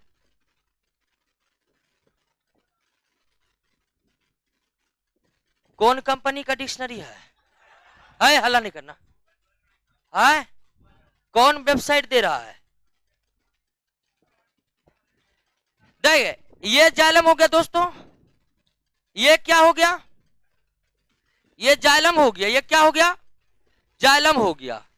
ये जाइलम हो गया। ये क्या है आपको? फ्लोएम हो गया। ये क्या हो गया? फ्लोएम हो गया। वो फ्लोएम हो गया। और ये क्या हो गया? जाइलम हो गया। और बीच में क्या है आपको? कैम्बियम है। बीच में क्या है? तो जब जाइलम और फ्लोएम कैम्बियम के द्वारा अलग हो तो उसे क्या कहेंगे? आर्य कहेंगे। क्लियर है? आर्य संवहन मंडल और कोलेटरल क्या होगा, समझ गए ना? हाँ, कोई दिक्कत?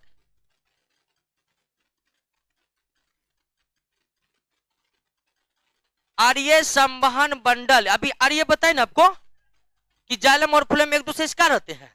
अब बीच में क्या होते हैं? कैम्बियम यानी पार्श्व विभोजोतिकी।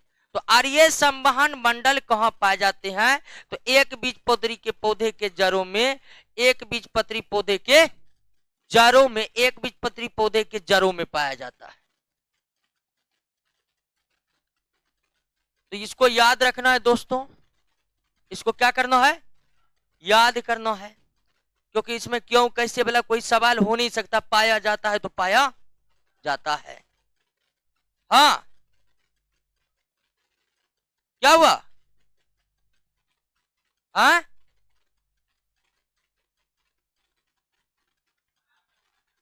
एक मिनट, क्या पूछ रहा है? संवहन मंडल, संवहन मंडल जाइलम फ्लोएम कहां पाया जाता है? प्रश्न है, संवहन मंडल कहां पाया जाता है? तो संवहन मंडल जाइलम फ्लोएम सबसे भीतर में पाया जाता है, पौधे के सबसे भीतरी हिस्से में। अरे छोड़िए ना, कुछ कुछ नहीं समझे, आराम से बैठिए। चलिए 55 नंबर, हंसिए मत। पौधे के स्टील परत में, पौधे के स्टील परत में क्या क्या शामिल है? तो स्टील परत में परिरंभ शामिल है। कौन शामिल है? परिरंभ यानी पेरीसाइक्लिक। संवहन पुल शामिल है, तथा क्या शामिल है? मज्जा। ये तीनों शामिल है, यानी तीनों परत मिलकर स्टील कहलाता है। ठीक है, तीनों परत मिलकर क्या कहलाता है? स्टील में परिरंभ शामिल है, संवहन पुल शामिल है, तथा मज्जा शामिल है। क्लियर है? एक वृक्ष की आयु का पता, हाँ, वार्षिक वलय को गिन करके। वार्षिक वलय या वृद्धि वलय में शामिल होते हैं दोनों, शरद काठ भी और बसंत काठ। वो जिसका निर्माण बसंत, काष्ठ मतलब लकड़ी, काष्ठ मतलब, तो बसंत काठ का मतलब वो जिसका निर्माण बसंत ऋतु में हुआ है, और शरद काष्ठ का मतलब जिसका शरद ऋतु में। दोनों शामिल है, दोनों शामिल। और कोई काष्ठ रहेगा ना, वो भी शामिल होगा। यानी कि अगर इनमें से सभी देता, 3-4 काष्ठ और ऋतु वाला दे देता, तो सब हम कह देते कि सब भाग है वृश्चिक वलय या वृद्धि वलय। निम्नलिखित में किसकी सक्रियता के कारण वृद्धि वलय बनती है? तो अंतरंभीय एधा। इंग्लिश में आप लिख लीजिए इंटरनल यानी कि आंतरिक कैम्बियम। आंतरिक कैम्बियम। आउटर कैम्बियम कॉर्क बना लेता है, इंटरनल कैम्बियम क्या बना लेता है? तो अंतरंभीय एधा। एधा को इंग्लिश में क्या कहते हैं? कैम्बियम कहते हैं। अंतरंभीय मतलब आंतरिक भाग। क्लियर है दोस्तों? तो अंतरंभीय एधा शब्द से हड़बड़ाना नहीं है, सीधा इसका मतलब कैम्बियम है दोस्तों।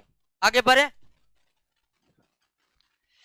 एक वृक्ष के पुराने तने की अनुप्रस्थ काट में 50 वार्षिक वलय मिलते हैं तो वृक्ष की आयु कितनी होगी? नाम ही है वार्षिक वलय, यानी एक वर्ष में कितना? एक वर्ष में कितना? तो जितना है उतना वर्ष। 50 वार्षिक वलय 50 वर्ष, 20 वार्षिक वलय है 20 वर्ष, जितना वार्षिक वलय है उतना वर्ष। समुद्र के किनारे उगने वाले वृक्षों में वार्षिक वलय नहीं होते हैं। इसमें कारण क्या है? अस्पष्ट जलवायु विभिन्नता। क्योंकि आपको बताए थे कि वार्षिक वलय इसलिए बनते हैं कि पौधे में किसी ऋतु में ज्यादा वृद्धि और किसी ऋतु में, बसंत ऋतु में पौधे ज्यादा ग्रोथ कर जाते हैं, शरद ऋतु में उतनी ग्रोथ होती नहीं है, जिसके कारण अनियमित विकास प्रक्रिया के कारण ही निर्माण होता है किसका? वार्षिक वलय का होता है। वार्षिक वलय का होता है। तो वार्षिक वलय ऐसे जगह के पौधे में नहीं पाया जाएगा जहां सालों भर मौसम समान रहता हो, और समुद्र के किनारे का सालों भर मौसम समान ही रहता है दोस्तों। आगे बढ़ते हैं। पुराने पेड़ को जब काटा जाता है तो बीच का केंद्रीय भाग मजबूत, घना, गहरे कत्थई रंग का होता है। आप देखे होंगे, ठीक है? बीच यानी कि बीच वाला जो भाग होता है दोस्तों, ठीक है, बीच वाला एकदम आपको लगेगा कि ये कोई स्पेशल चीज है, जो काफी मजबूत होते हैं, जिसको आम बोलचाल की भाषा में क्या कहते हैं? साल कहते हैं। आप सुने होंगे गांव सब घर में साल कहा जाता है इसको, जो गहरे कत्थई रंग का होता है। तो जब आप मोटे वृक्ष को काटिएगा ना तो बीच का भाग गहरे कत्थई रंग का होगा और side side white white type का होगा। तो वहीं गहरे कत्थई रंग को हृदय काष्ठ कहते हैं, डुरामेन भी कहते हैं, सरल भी कहते हैं। तीनों एक दूसरे के पर्यायवाची हैं, ठीक है? इंग्लिश में हार्डवुड कहते हैं या डुरामेन कहते हैं, आम बोलचाल की भाषा में क्या कहते हैं? सरील कहते हैं, सरील कहते हैं, और बिहार में क्या कहा जाता है? साल कहा जाता है। आपके गांव में क्या कहा जाता है? और ये बड़ी महंगा होता है क्योंकि ये वो भाग है जिसमें घून नहीं लगता है। पौधे का यह भाग इतना मजबूत होता है कि इसमें घून नहीं लगेगा। क्लियर है दोस्तों? तो हृदय काष्ठ, डुरामेन और सरील, ये तीनों एक ही नाम है। आम बोलचाल की भाषा में साल कहते हैं। ये जो साइड साइड वाला भाग है दोस्तों, इसको रस काष्ठ कहते हैं। इसको क्या कहते हैं? इसको हृदय काष्ठ। साइड साइड में जो होता है उसे, और दोनों में अंतर क्या है कि शरीर वाला भाग जो है इसमें मृत कोश, इसमें कोई कोशिका जिंदा। ये जो वाला व्हाइट व्हाइट वाला भाग है, साल के चारों तरफ वाला भाग, उसमें कुछ कोशिकाएं जिंदा और कुछ कोशिकाएं मृत होता है। कुछ कोशिकाएं जिंदा और कुछ कोशिकाएं मृत होता है। बस वही प्रश्न है, सभी कोशिका मृत है, कुछ कोशिका जीवित है, कुछ कोशिका, एक और दो दोनों होगा।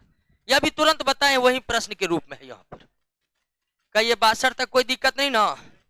किसी भी प्रश्न में कोई दिक्कत?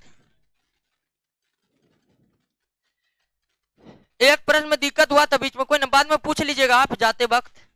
प्रश्न कहीं भी पूछ सकते हैं। व्हाट्सएप नंबर भी मेरा पब्लिक किया हुआ है, वहां भी बहुत दिक्कत हो तो वहां भी आप पूछ सकते हैं। 63 नंबर, यदि सन 2000 में एक वृक्ष में एक साइन बोर्ड कील से 7 फीट की ऊंचाई पर लगाई गई, सन 2021 में यह कील कितनी ऊंचाई पर होगा? यदि वृक्ष प्रतिवर्ष 5 इंच लंबाई पर, तो ये दोस्तों 5 इंच पर होगा। क्यों? तो पौधे की लंबाई वृद्धि जो होती है, मान लीजिए कि ये आपका तना है, यहां पर आप क्या किए? कील ठोक दिए, तो पौधे में जो वृद्धि होती है वह आपको कोशिका के आकार बढ़ने से होता है। क्या होता है? नए नए कोशिका बनते जाता है और उसका आकार क्या होता है? बढ़ते। आपका कील जहां पर था वो कोशिका वो उत्तक वहीं पर है, वो ऊपर नहीं जा रहा है, ऊपर वो जा रहा है जो नया नया बन रहा है। तो 5 फीट पर ठोके थे तो कई साल बाद भी वो क्या रहेगा? क्योंकि आप जहां ठोके थे, जिस उत्तक में ठोके थे, वो उत्तक अपने जगह पर ही है। पौधों में वृद्धि जो होती है वो तो नई नई कोशिका बनेगा, तब तो नया नया कोशिका बनते जाता, जुड़ते जाता, वृद्धि होते जाती है। और सॉरी 7 फीट होगा। क्या होगा? 7 फीट होगा। क्लियर? कोई दिक्कत नहीं ना? अगला, जटिल उत्तक बना होता है। तो जटिल उत्तक भिन्न भिन्न कार्य करने वाली विभिन्न प्रकार की कोशिकाओं से, भिन्न भिन्न कार्य करने वाली विभिन्न प्रकार की कोशिका। जटिल उत्तक में जाइलम और फ्लोएम आता है, जटिल उत्तक में जाइलम और फ्लोएम आता है। आगे दोस्तों, चालनी नलिका फ्लोएम में ना, चालनी नलिका यानी कि सीवी ट्यूब तथा सह कोशिका कहां पाई जाती है? फ्लोएम में। फ्लोएम और जाइलम 4-4 कोशिकाओं से बना था। चारों कोशिका याद है कि ना आपको? आगे, जाइलम एवं फ्लोएम का निर्माण 4 तत्वों से होता है। जाइलम और फ्लोएम का निर्माण कितने? 4 तत्वों से होता है। संवहन उत्तक का निर्माण किससे होता है? पार्श्व विभाजोत्की से। संवहन उत्तक कौन बनाते हैं? पार्श्व, यानी कि जाइलम और फ्लोएम का जो निर्माण होता है वो लेटरल मेरिस्टेम से होता है, एपिकल से नहीं होता, लेटरल से होता है। जाइलम तत्व नहीं है। ये देखिए, सीवी ट्यूब से फ्लोएम ने बना होता है, या जाइलम का भाग है? तो कह रहे कौन जाइलम तत्व नहीं है? तो सीवी ट्यूब्स। फ्लोएम का एक परिपक्व चालिनी नलिका वाहिका से भिन्न होता है। वाहिका यानी कि ट्रेकिड न जी, वाहिकाएं मतलब ट्रेकिड, और वाहिकाएं जाइलम का भाग है। किसका भाग है? और चालनी नलिका फ्लोएम का भाग है। तो प्रश्न ये पूछा जा रहा है दोस्तों कि फ्लोएम के चालनी नलिका और जाइलम के वाहिका में क्या अंतर है? तो एक बड़ा अंतर हम आपको बता रहे हैं कि वाहिका जो है उसमें न्यूक्लियस होता है, लेकिन चालनी नलिका में शुरुआत में न्यूक्लियस होता है, वयस्क होने के बाद उसका न्यूक्लियस गायब हो जाता है। तो अंतर यही है कि क्रियात्मक केंद्रक का अभाव में, क्रियात्मक केंद्रक किसमें नहीं होता है? चालनी नलिका में नहीं होता है, लेकिन वाहिका में होता है। ये अंतर है, ठीक है। चालनी नलिका जो फ्लोएम का है उसमें शुरुआत में केंद्रक होते हैं, लेकिन जो जो चालनी नलिका वयस्क होती है केंद्रक गायब होते जाते हैं और अंतिम अवस्था में केंद्रक होते ही नहीं है।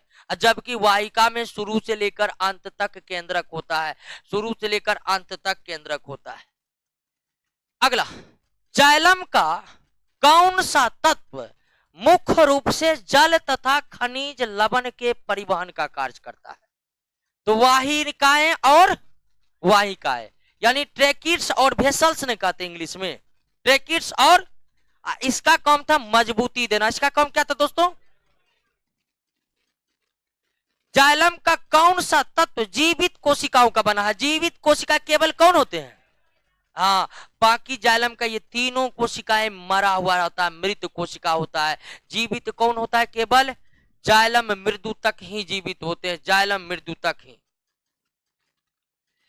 फ्लोएम का कौन सा तत्व मृत कोशिकाओं का? फ्लोएम का मृत कोशिका कौन होता है?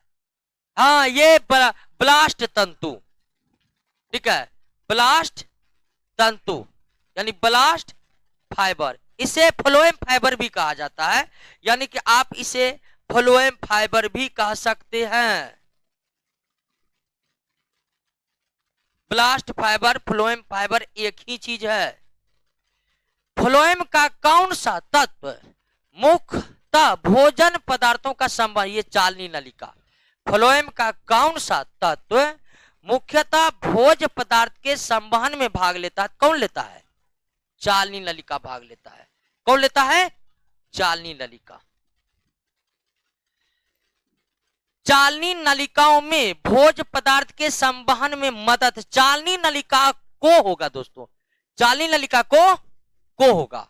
तो चालनी नलिका को मदद करने वाला कोशिका कौन है? सह कोशिका, कंपेनियन सेल। सह कोशिका कंपेनियन सेल ये चालनी नलिका को मदद करता है भोजन के लिए, भोजन के परिवहन के लिए।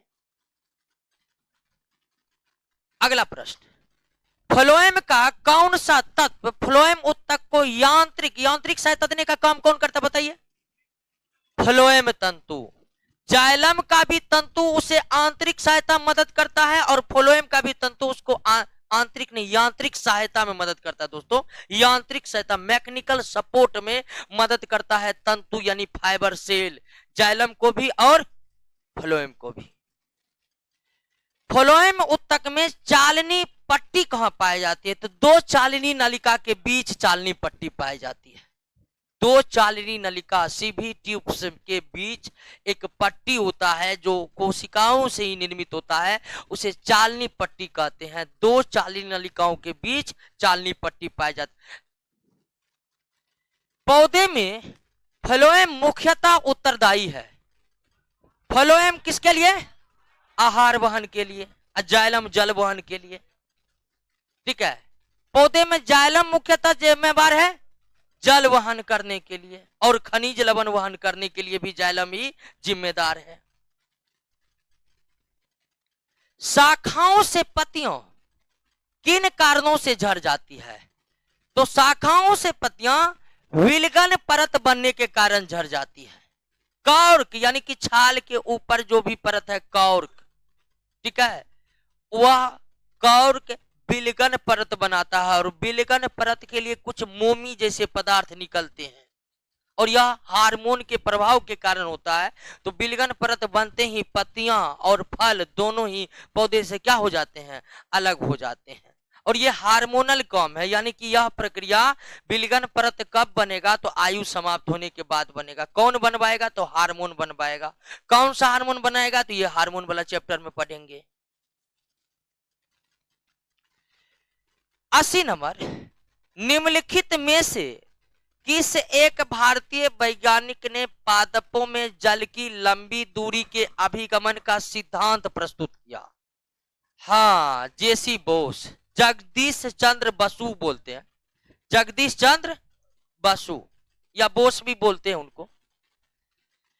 किस प्रकार, चलिए अब लगता है पौधा का इलाका समाप्त हो गया है, जंतु का इलाका शुरू हो गया। आइए 81 नंबर पर, निम्नलिखित में किस प्रकार के उत्तक शरीर के सुरक्षा का काम कौन करता है? इपिथेलियम। संयोजी जोड़ने का काम, मेस्कुलर गति प्रदान के करने का काम, नर्वस जो है संवेदनाओं का चालन काम।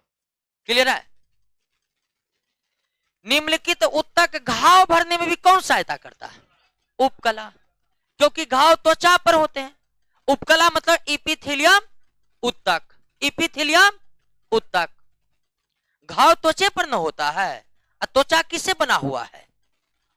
इपिथेलियम से बना हुआ है। त्वचा किससे बना हुआ है? आइए दोस्तों, एक भाग गया लगता। निम्नलिखित में कौन सा उत्तर ला ग्रंथि बनाने वाला कौन है दोस्तों? कुबाइडल, ग्रंथि बनाने वाला। और दोस्तों याद रखिएगा कि कुबाइडल केवल वे ग्रंथियां बनाती है जो त्वचा के ऊपरी और बाहरी भीतरी परत में होते हैं। एक ग्रंथि होता है अंतःस्रावी और बाह्यस्रावी, वो नहीं बनाता है यह। अगला प्रश्न, विसरण परासरण ये भी कौन होगा दोस्तों? इपिथेलियम। क्या ये सब तो डायरेक्ट प्रश्न है इपिथेलियम के बारे में जो हम जिक्र किए थे उतना। त्वचा की बाहरी सतह अस्तरित सल्की, यहां सल्की ऐसे होता है लेकिन अस्तरित दिया हुआ तो अस्तरित होगा आंसर, लेयर बनाने वाला सल्की। कुछ ऐसे भी सल्की है हमारे शरीर में जिसमें लेयर बनाने का गुण नहीं है। तो त्वचा जो बना हुआ है ना वो अस्तरित सल्की इपिथेलियम से। सल्की मतलब एस्क्वेमस, सल्की मतलब तो एस्क्वेमस जो लेयर पर लेयर बना सकता है वो त्वचा को बनाया है। निम्नलिखित में किस इपिथेलियम के कोशिकाओं में माइक्रोविलाई तथा सीलिया, यहां दोनों चीज दे दिया, माइक्रोविलाई भी सीलिया है, इसलिए इसका आंसर क्या हो जाएगा? हाँ, अगर केवल सीलिया देता तो हमारा आंसर क्या होता है? पक्षमल होता है, स्तंभाकार यानी कि कुलुमनर। बताए थे कि कुलुमनर की कोशिका एकदम लंबे लंबे स्तंभ के समान होता है और उसमें इस तरह माइक्रोविलाई लगे होते हैं। तो इस माइक्रोविलाई स्ट्रक्चर को कभी कभी सीलिया भी कहा जा सकता है। ठीक है, तो सीलिया केवल किसमें, पक्षमल या पक्षांबी में, जिसको इंग्लिश में सीलिएटेड ही कहते हैं। तो फिलहाल दोस्तों यहां डी से बेस्ट ऑप्शन क्या है, हमारा बी है, इसलिए इसका आंसर हम क्या देंगे, बी देंगे। निम्नलिखित पर विचार कीजिए। इपिथीलियम ऊतक में कोशिकाओं की संख्या कम होती है, अंतराकोश के पदार्थ अधिक होते हैं। गलत है कि नहीं? ये संयोजी ऊतक में होता है, संयोजी ऊतक में अंतराकोशीय पदार्थ नहीं पाए जाते हैं। यह भी गलत है, दोनों क्या है, गलत है, दोनों गलत है, न तो एक न ही दो, दोनों का ये उल्टा दिया है। इपिथीलियम में अंतराकोश के स्थान बिल्कुल नहीं होते हैं और संयोजी में बहुत ज्यादा होते हैं। संयोजी का जो हम मुख्य विशेषताएं पढ़े थे दोस्तों, यही पढ़े थे कि इनके कोशिकाओं के बीच काफी सारा जगह क्या होता है, खाली होता है। इनके कोशिका के बीच काफी सारा जगह क्या होता है, खाली होता है। सल्की इपिथीलियम का प्रमुख कार्य क्या है? क्योंकि यह त्वचा का निर्माण किया है। पक्षांबी इपिथीलियम ट्रेकिया और गर्भाशय में रहते हैं। ट्रेकिया में ये अपने सीलिया के द्वारा हवा को एक स्थान से दूसरे स्थान तक जाने में मदद करते हैं। गर्भाशय में ओभा जो बनते हैं, ओभा को फैलोपियन ट्यूब में जाने से मदद करते हैं पक्षांबी इपिथीलियम यानी सीलिएटेड इपिथीलियम। निम्नलिखित में कौन सा ऊतक त्वचा एवं मांसपेशियों अथवा, ये तो इसका आंसर क्या होगा, अगर केवल देता दो मांसपेशी तब इसका ऊतक टेंडन हो सकता। फिलहाल टेंडन तो ऑप्शन में ही नहीं है, तो वो तो होगा नहीं। क्या होगा इसका आंसर, एरियोलर होगा। मोटापा, इसमें तो कोई सोचने वाली बात है नहीं।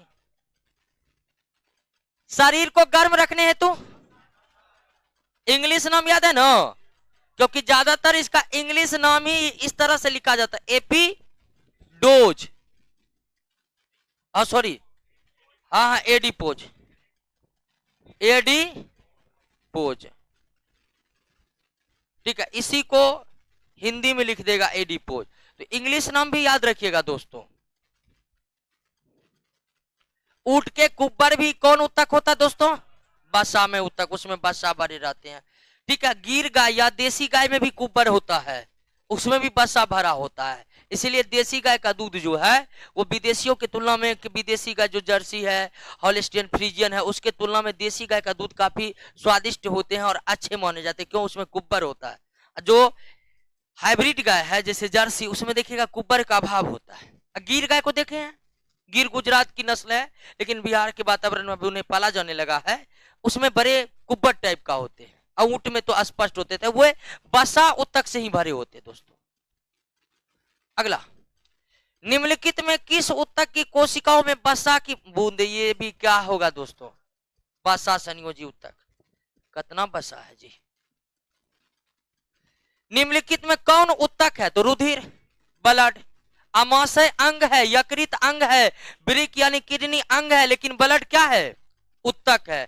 ब्लड क्या है, ऊतक है। लासिका क्या है, ऊतक है। हड्डी क्या है, ऊतक है। कार्टिलेज क्या है, ऊतक है। टेंडन लिगामेंट क्या है, ऊतक है। निम्नलिखित में कौन ऊतक का उदाहरण है, लासिका। और ये सब किसका उदाहरण है, अंग का। ये सब अंग है जो कई ऊतकों से मिलकर बने हुए हैं।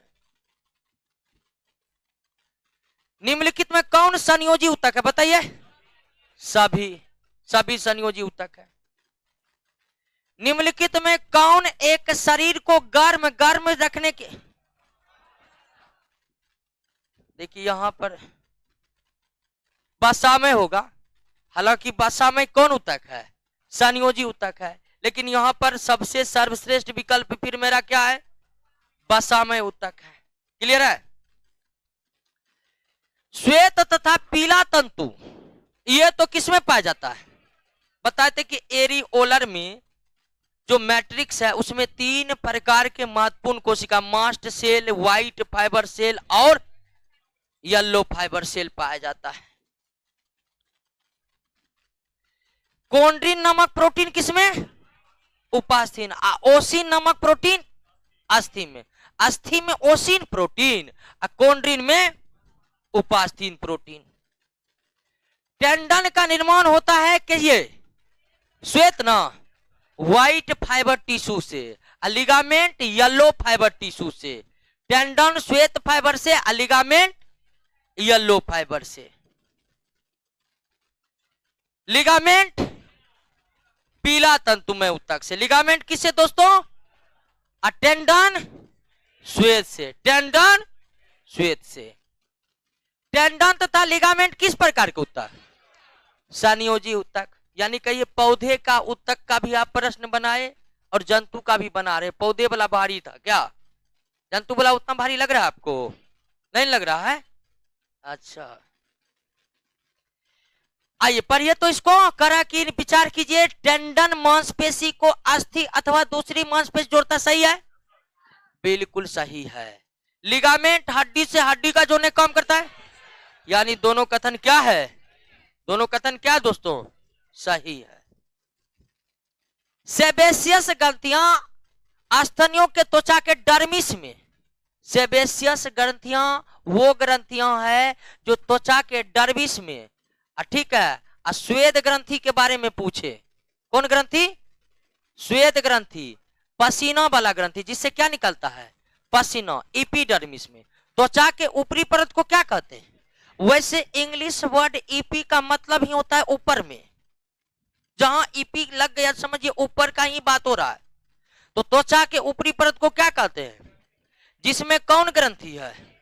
जिनसे क्या निकलता है? त्वचा के भीतरी परत को क्या कहते हैं? इसमें कौन ग्रंथियां हैं? सेबेशियस ग्रंथियां। सेबेशियस ग्रंथियों से क्या निकलते हैं? सीबम निकलते हैं। क्या निकलते हैं? सीबम। जिसमें सीबम तैलीय पदार्थ है। आप जानते हैं हम नहाते हैं, पसीना निकलने के लिए छोटे छोटे छिद्र बना हुआ है, उन छिद्रों से होकर पसीना निकलता है। लेकिन क्या आप नहाने गए हैं तो उस छिद्रों से पानी अंदर घुसता है? नहीं घुसता है। यानी कि वन वे रास्ता है। वन वे है ना जी। नहीं रहता तो बड़ी दिक्कत होता। हम नहाते तो उन छिद्रों से पानी ज्यादा था, तब एक आदमी बुलाते वो पानी खींच खींच निकालता नहीं, तब हम बाहर निकलते। लेकिन होता क्या है कि त्वचा के जो सबसे ऊपरी परत में, त्वचा के जो सबसे ऊपरी परत में एपिडर्मिस मौजूद है, उसमें श्वेत ग्रंथि है, उससे पसीना का स्राव होता है। लेकिन त्वचा के भीतरी परत में सेबेशियस ग्रंथि है, जिससे सीबम निकलता है। और सीबम का मुख्य काम है त्वचा के ऊपर एक जलरोधी पदार्थ का निर्माण करना। ये सीबम निकलकर हमारे शरीर में जलरोधी परत का निर्माण करते हैं, ठीक है, जिसके कारण हमारे शरीर पर पड़ने वाले जल श्वेत ग्रंथि के छिद्रों से अंदर जा नहीं पाते। सीबम के कुछ दुष्प्रभाव भी है। अगर सीबम ज्यादा निकल रहा है तो इसका मतलब बालों में जो रूसी की समस्या होती है, किसके कारण होती है? सीबम कारण। और वो किसी शैम्पू से ठीक नहीं हो सकता। बहुत पर्चा देता है शैम्पू लगाइए रूसी गायब होगा। ये कारण क्या है उसका? सीबम। सीबम एक प्रकार का वसा है। तो जब तक आप खान पान ठीक नहीं करिएगा तब तक जो है ये सीबम आपका ठीक नहीं होगा, ठीक है। और सीबम ठीक नहीं होगा, वो ज्यादा निकलेगा तो बालों में रूसी की समस्या रहेगा ही रहेगा। क्लियर है?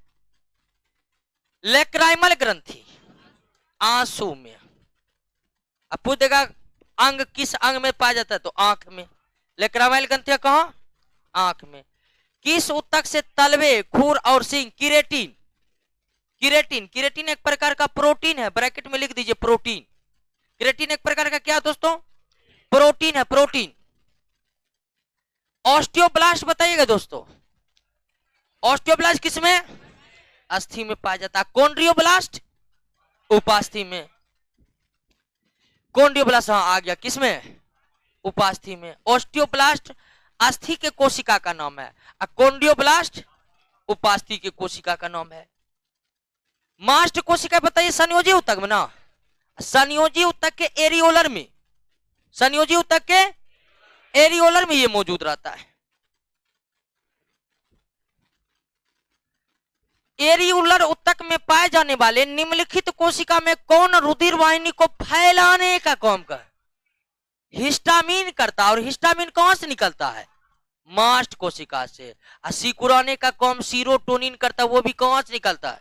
मास्ट कोशिका से। सीरोटोनिन भी कहां क्या काम करता है दोस्तों? मास्ट कोशिका से सीरोटोनिन, हिस्टामिन और क्या निकला था? एक हेपेरिन। क्या निकला था?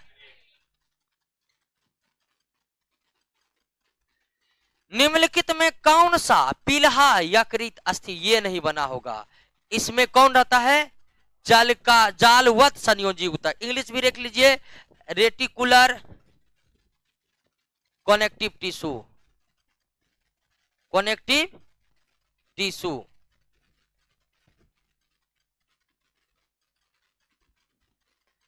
कनेक्टिव टिश्यू लिखे हैं, जालवत संयोजी ऊतक। तो ये क्वेश्चन आपको याद रखना पड़ेगा।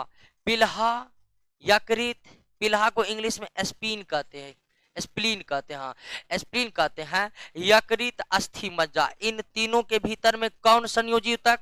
रेटिकुलर या जालवत संयोजी ऊतक। मनुष्य की त्वचा सबसे मोटी तलवे पर और सबसे पतली आंखों के, हाँ सबसे पतली आंखों के पलक पर होता है। वृद्धावस्था में ये बताए थे कि वृद्धावस्था में त्वचा में किस ऊतक की कमी आ जाती है? वसा ऊतक की कमी हो जाती है, इसीलिए क्या पड़ जाती है? झुर्रियां पड़ जाती है। तो चर्म में वसा ऊतक की कमी के कारण ही क्या पड़ती है? झुर्रियां। देखिएगा इस सवाल का उत्तर कहीं कहीं पर बी दिया जाता है, बी नहीं होगा, इसका आंसर क्या होगा? सी होगा। नाभि रज्जु, अम्बिलिकल कोट क्या है? सबसे पहले आप समझिए अम्बिलिकल कोट क्या है, ठीक है। अब ध्यान देखिए कि जब शिशु का विकास होते रहता है, जब शिशु अपने मां के गर्भ में विकास कर रहे होते हैं, तो एक नए अंग का उदय होता है। मान लीजिए कि शिशु, ठीक है, यानी कि चाइल्ड और उसके मां के बीच, यानी कि शिशु जब अपने मां के गर्भ में पल रहा होता है तो शिशु को सारा पोषण मां के गर्भ से ही प्राप्त होता है। इसके लिए शिशु के मां के शरीर में एक नए अंग का निर्माण होता है। उसका नाम है दोस्तों क्या? प्लेसेंटा। उसका नाम क्या है? प्लेसेंटा, ठीक है, प्लेसेंटा। अब प्लेसेंटा और शिशु को जोड़ने के लिए, प्लेसेंटा और शिशु को जोड़ने के लिए क्या होता है? एक नली होता है। क्या होता है? एक नली होता है जो शिशु के नाभि से निकलकर और उसके मां के प्लेसेंटा से क्या होता है? जुड़ा रहता है। और इसी को क्या कहते हैं? नाभि रज्जु। नाभि रज्जु वो रज्जु है जो शिशुओं के नाभि से निकलता है और नाभि से निकलकर शिशु के मां के शरीर में जो एक नए अंग बना है प्लेसेंटा, उससे जाकर क्या होता है? जुड़ता है। और इसी नली के द्वारा उसे पोषण मिलते रहता है। कोई खराब चीज अगर शिशु उत्सर्जित कर दिया है तो इसी के द्वारा उसके मां के शरीर में पहुंच जाता है और ये नाभि रज्जु कहलाता है। क्या कहलाता है?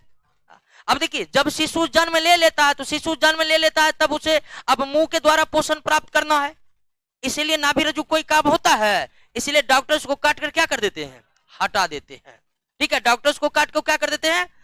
तो ये नाभि रज्जु क्या है? तो जोड़ने वाला इकाई है, संयोजी ऊतक होगा ही।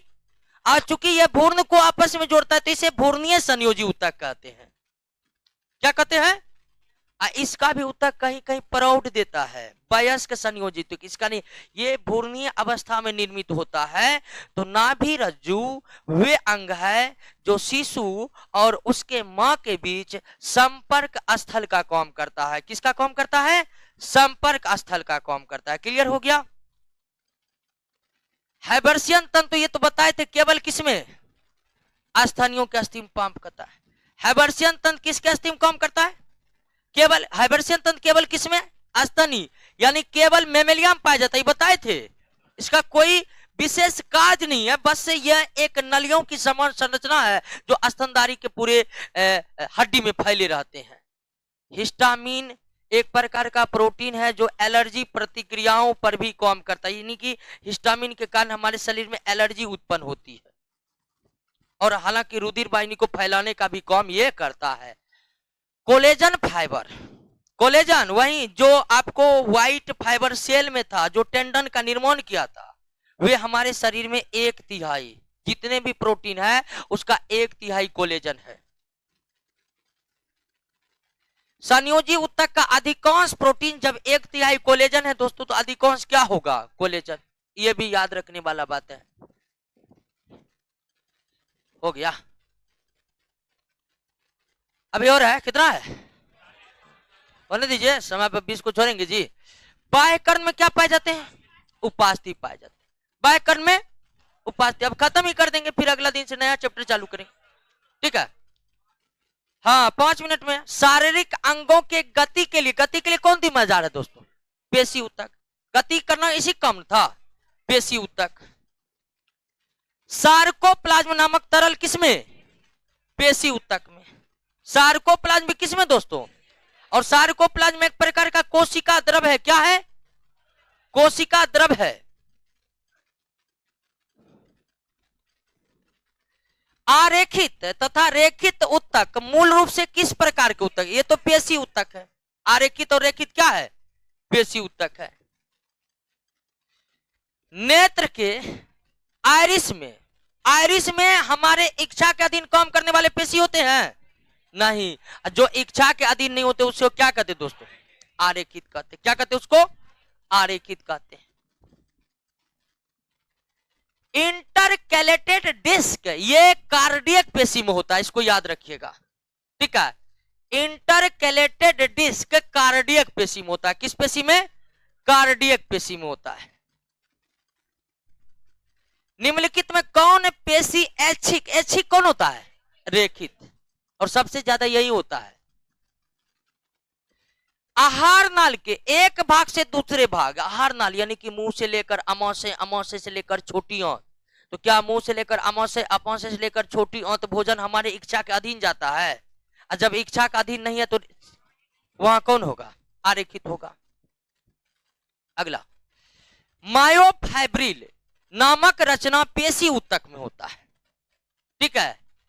हाँ, एक डिस्क मिले था जो हृदय में था, और माइक्रोफाइब्रिल को याद रखिएगा किसमें है? पेशी। पेशी के सभी ऊतक में, यानी आरेखित पेशी में भी माइक्रोफाइब्रिल है, रेखित पेशी में भी माइक्रोफाइब्रिल है, और हृदयक पेशी में भी माइक्रोफाइब्रिल है। निम्नलिखित में किस पेशी में थकान उत्पन्न नहीं होते? कार्डियक में। कभी न थकने वाला अंग कार्डियक है। शरीर के कुल भाग का 50% भार किसका होता है? आरेखित। हाँ, 50% रेखित का होता है। 50% रेखित का होता है। संवेदना का चालन शरीर के एक भाग से दूसरे भाग में तंत्रिका ऊतक द्वारा होता है। तंत्रिका ऊतक की इकाई कौन है? न्यूरॉन है। न्यूरॉन सबसे बड़ी कोशिका है। मनुष्य के शरीर के सबसे लंबी, लंबी हम बड़ी बोले थे, लंबी सबसे बड़ी कोशिका दूसरा है। जन्म के बाद मानव के किस ऊतक में कोई पेशाब विभाजन नहीं? तंत्रिका में। जन्म के बाद केवल तंत्रिका ऊतक की कोशिका अर्थात न्यूरॉन में ही कोई कोशिका विभाजन नहीं होती है। न्यूरॉन के डेंड्रॉन से, अब ये न्यूरॉन के स्ट्रक्चर से क्वेश्चन है, ठीक है? तो ये वाला क्वेश्चन तो हम नर्वस सिस्टम पढ़ने वाले हैं आगे, उसमें हम आपको स्ट्रक्चर को हम बताएंगे, न्यूरॉन का स्ट्रक्चर कैसे होता है। तो न्यूरॉन के स्ट्रक्चर में एक इकाई होता है डेंड्रॉन। थोड़ा आप देख ही लीजिए कि न्यूरॉन कोशिका कैसे होता है, तब क्लियर हो जाएगा। अल्लाह मत करिए, 2 मिनट में कुछ नहीं होता, बर्दाश्त कीजिए।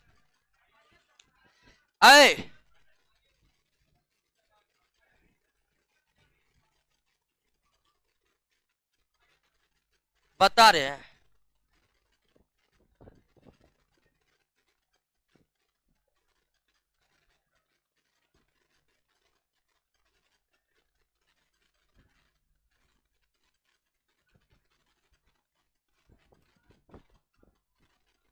यही है क्या? और बीच में इसका न्यूक्लियस हो गया। इसी तरह दिखता है न्यूरॉन कोशिका। इसी तरह अगर हम मानव शरीर के सबसे लंबी कोशिका न्यूरॉन को माइक्रोस्कोप से देखें तो कुछ इस तरह माइक्रोस्कोप में वे हमें नजर आएगा। अब इसके मुख्य भाग, ये जो भाग देख रहे हैं ये है न्यूक्लियस। ये क्या है? इस न्यूरॉन के इस भाग को कहते हैं साइटोन। क्या कहते हैं? साइटोन। शॉर्ट में बता रहे हैं, ज्यादा बहुत डिटेल है इसका स्ट्रक्चर, एकदम शॉर्ट में हम खींच रहे हैं। ये जो आप देख रहे हैं जहां से पतली पतली फाइबर के समान संरचना निकली हुई है, इसको कहते हैं डेंड्रॉन। क्या कहते हैं? डेंड्रॉन। ये वाला भाग क्या हो गया? साइटोन। ये वाला भाग क्या हो गया? डेंड्रॉन से जो पतली पतली शाखाएं निकली हुआ है, डेंड्राइटस निकला हुआ है। और इस लंबा वाला भाग को क्या कहते हैं? एक्सोन। एक्सोन का कहीं कहीं भाग देख रहे हैं ना, खाली है ना, इसको कहते हैं रेनवियर का नोट। रेनवियर का नोट। रेनवियर का नोट। तो न्यूरॉन के भागों को आप समझे। मेन भाग, जिस भाग में न्यूरॉन का न्यूक्लियस है, उससे क्या है? साइटोन। जहां से पतली पतली शाखाएं निकले हैं वो क्या है? डेंड्रॉन। डेंड्रॉन से निकलने वाले पतली पतली शाखाएं को अब पूंछ वाला लंबा भाग एक्सोन। जहां जहां पर नहीं होता है उसे रेनवियर का नोट। क्लियर हो गया? अब ध्यान दीजिए, यही संवेदना का चालन करता है। हमारे पूरे शरीर में न्यूरॉन फैला हुआ है। जैसे आपको स्पर्श क्यों करेगा, तो स्पर्श करेगा तो आपको पता चल जाएगा कौन है। ठीक है, समझिए ना। नेट पर ढेर सारा फोटो है, दीजिएगा, आ जाएगा, डाउनलोड कर लीजिएगा। ठीक है, पहले आप समझ लीजिए। हाँ, नेट पर बहुत कुछ है तो उसको आप पढ़ नहीं सकते हैं, इसको आप आसानी से पढ़ सकते हैं। ठीक है, तो डेंड्राइटस, डेंड्राइटस जो है वे संवेदनाओं को क्या कर सकते हैं? हमारे शरीर में पूरे तरफ से न्यूरॉन फैला हुआ है, पूरे जगह। और जब कोई हमें स्पर्श करता है तो हमें पता चल जाता है कि स्पर्श कर रहा है, और पता तब चलेगा जब सूचना मस्तिष्क को जाएगी। तो आपको कोई स्पर्श किया, स्पर्श करने की संवेदना कौन ग्रहण कर लिया? डेंड्राइटस संवेदना किसको भेज दिया? डेंड्रोन किसको? साइटोन किसको? एक्सोन के बाद ये जो एक्सोन के पूंछ वाले भाग देख रहे हैं दोस्तों, ये जो निकला हुआ है इसको कहते हैं सिनेप्टिक नोब। Synaptic knob. और सिनेप्टिक नोब, सिनेप्टिक नोब अब दूसरे न्यूरॉन से जुड़ेगा, दूसरे न्यूरॉन कोशिका से जुड़ेगा। डेंड्रोन यानी एक न्यूरॉन दूसरे न्यूरॉन से जुड़ता कैसे है? तो एक का सिनेप्टिक नोब और दूसरा का डेंड्रोन ही, डेंड्राइटस, सॉरी क्या होगा? डेंड्राइटस। ठीक है, एक का सिनेप्टिक नोब और दूसरे का मिलकर आपस में जुड़ते हैं। दो न्यूरॉन से जुटेगा, दो न्यूरॉन से आपस में जुटेगा तो एक का क्या रहेगा और दूसरे का डेंड्राइटस। ना तो सिनेप्टिक नोब आपस में जुड़ सकते हैं और न ही डेंड्राइटस आपस में जुड़ सकते हैं। जब भी दो न्यूरॉन जुड़ेगा तो एक का क्या रहेगा और दूसरे का, और जोर वाले जगह को क्या कहते हैं? सिनेप्स कहते हैं। क्या कहते हैं? सिनेप्स कहते हैं। तो संवेदना कौन ग्रहण करता है? डेंड्राइटस किसको दिया? डेंड्रोन, साइटोन, एक्सोन फिर इस संवेदना को दूसरे न्यूरॉन के डेंड्राइटस पर भेज दिया और फिर वही क्रम चलते रहा और मस्तिष्क तक सूचना। तो सूचनाओं का प्रवाह, संवेदनाओं का प्रभाव डेंड्राइटस से एक्सोन की तरफ होता है, कभी भी एक्सोन से डेंड्राइटस की तरफ नहीं होता है। संवेदनाओं का प्रवाह न्यूरॉन कोशिका में उसके डेंड्राइटस से, साइटोन से एक्सोन की होता है, न कि इसके विपरीत होता है। एक न्यूरॉन दूसरे न्यूरॉन से जो जुड़ते हैं तो एक का सिनेप्टिक नोब होता है। सिनेप्टिक नोब भी फाइबर के समान स्ट्रक्चर है जो एक्सोन के अंतिम सिरे से निकला रहता है, और दूसरे का क्या होता है? जहां पर ये दोनों जुड़ते हैं उस जोड़ को क्या कहते हैं? यानी दो न्यूरॉन जहां जुड़ता है दोस्तों, उस जोड़ को क्या कहते हैं? सिनेप्स कहते हैं। अब आप क्वेश्चन बनेगा आपसे, न्यूरॉन के डेंड्रोन से निकलने वाली पतली पतली शाखा क्या कहते हैं? डेंड्राइटस कहते हैं। क्या कहते हैं? डेंड्राइटस कहते हैं।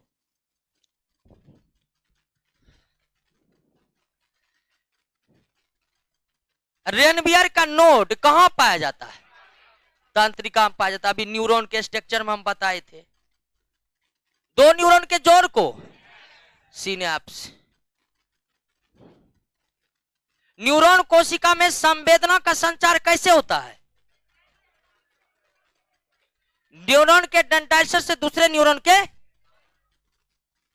एक न्यूरॉन के एक्सॉन से दूसरे न्यूरॉन के डेंड्राइटस से।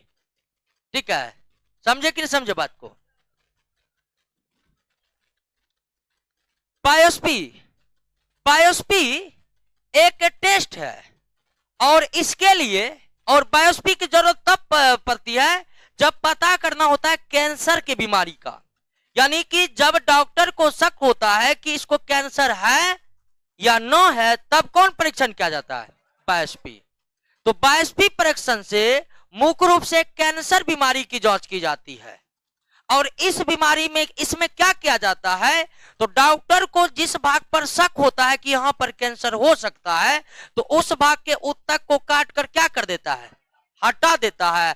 और हटा नहीं देता, हटा कर निकाल कर उसे लैब में टेस्ट करता है। तो बायोप्सी मतलब परीक्षण के लिए ऊतकों को शरीर से अलग करने का। क्लियर हो गया?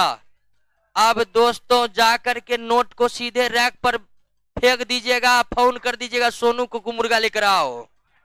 क्या? चलिए ऑनलाइन वाले दोस्तों, अब आप ही का प्रश्न लेने वाले हैं, तो ऑनलाइन वाले बताइएगा क्या क्या और किस प्रश्न में कोई दिक्कत रह गया है। आराम से जाइए दोस्तों। और सेल और टिश्यू 2 चैप्टर समाप्त हो गया है।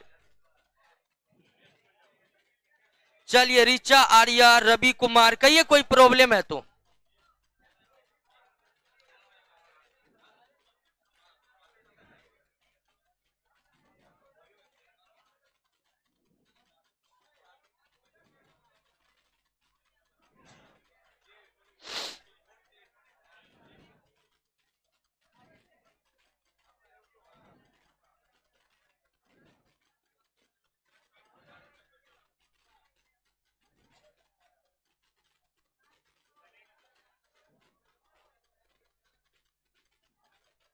चलिए राहुल कुमार समझ गया है।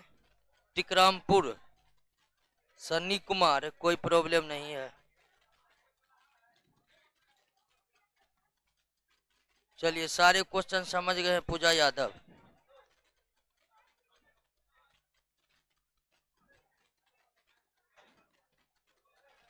नहीं नहीं भूल नहीं जाते दोस्तों, वैसे भी जब कमेंट नहीं देखते हैं तो इतना लेट लगता है। तो क्लास को इस तरह लेकर चलते हैं कि कोई दिक्कत ना हो।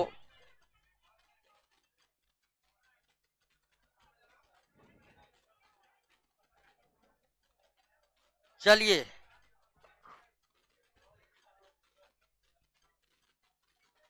प्रीतम कुमार, ओके।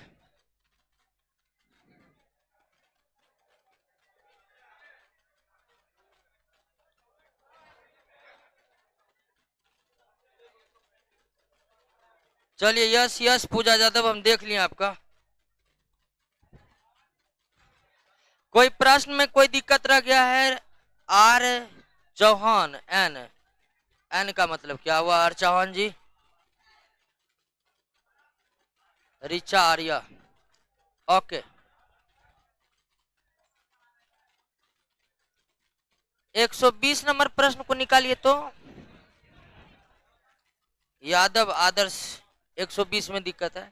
संयोजी ऊतक का अधिकांश प्रोटीन कोलेजन ही है दोस्तों। ठीक है, ये सब प्रोटीन, ये प्रोटीन में पाए जाते हैं संयोजी को, सबसे ज्यादा यही रहता है, तो इसको याद रखना है, सी ही होगा इसका आंसर।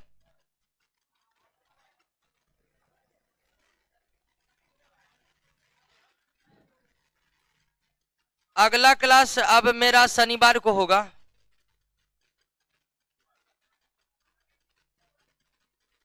कल बृहस्पतिवार है ना, बृहस्पतिवार शुक्रवार को तो मेरा क्लास रोशन सर का क्लास होगा। हाँ हाँ शनिवार को क्लास होगा, बिल्कुल होगा। तो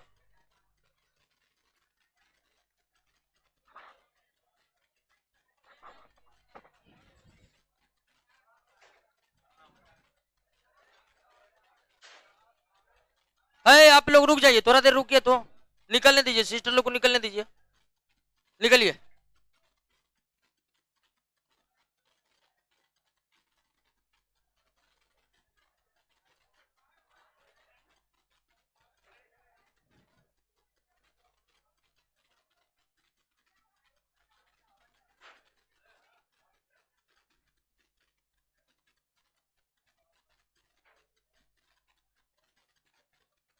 ठीक है दोस्तों, तो मिलते हैं अगले क्लास में, तब तक के लिए मस्त रहिए, याद करते रहिए।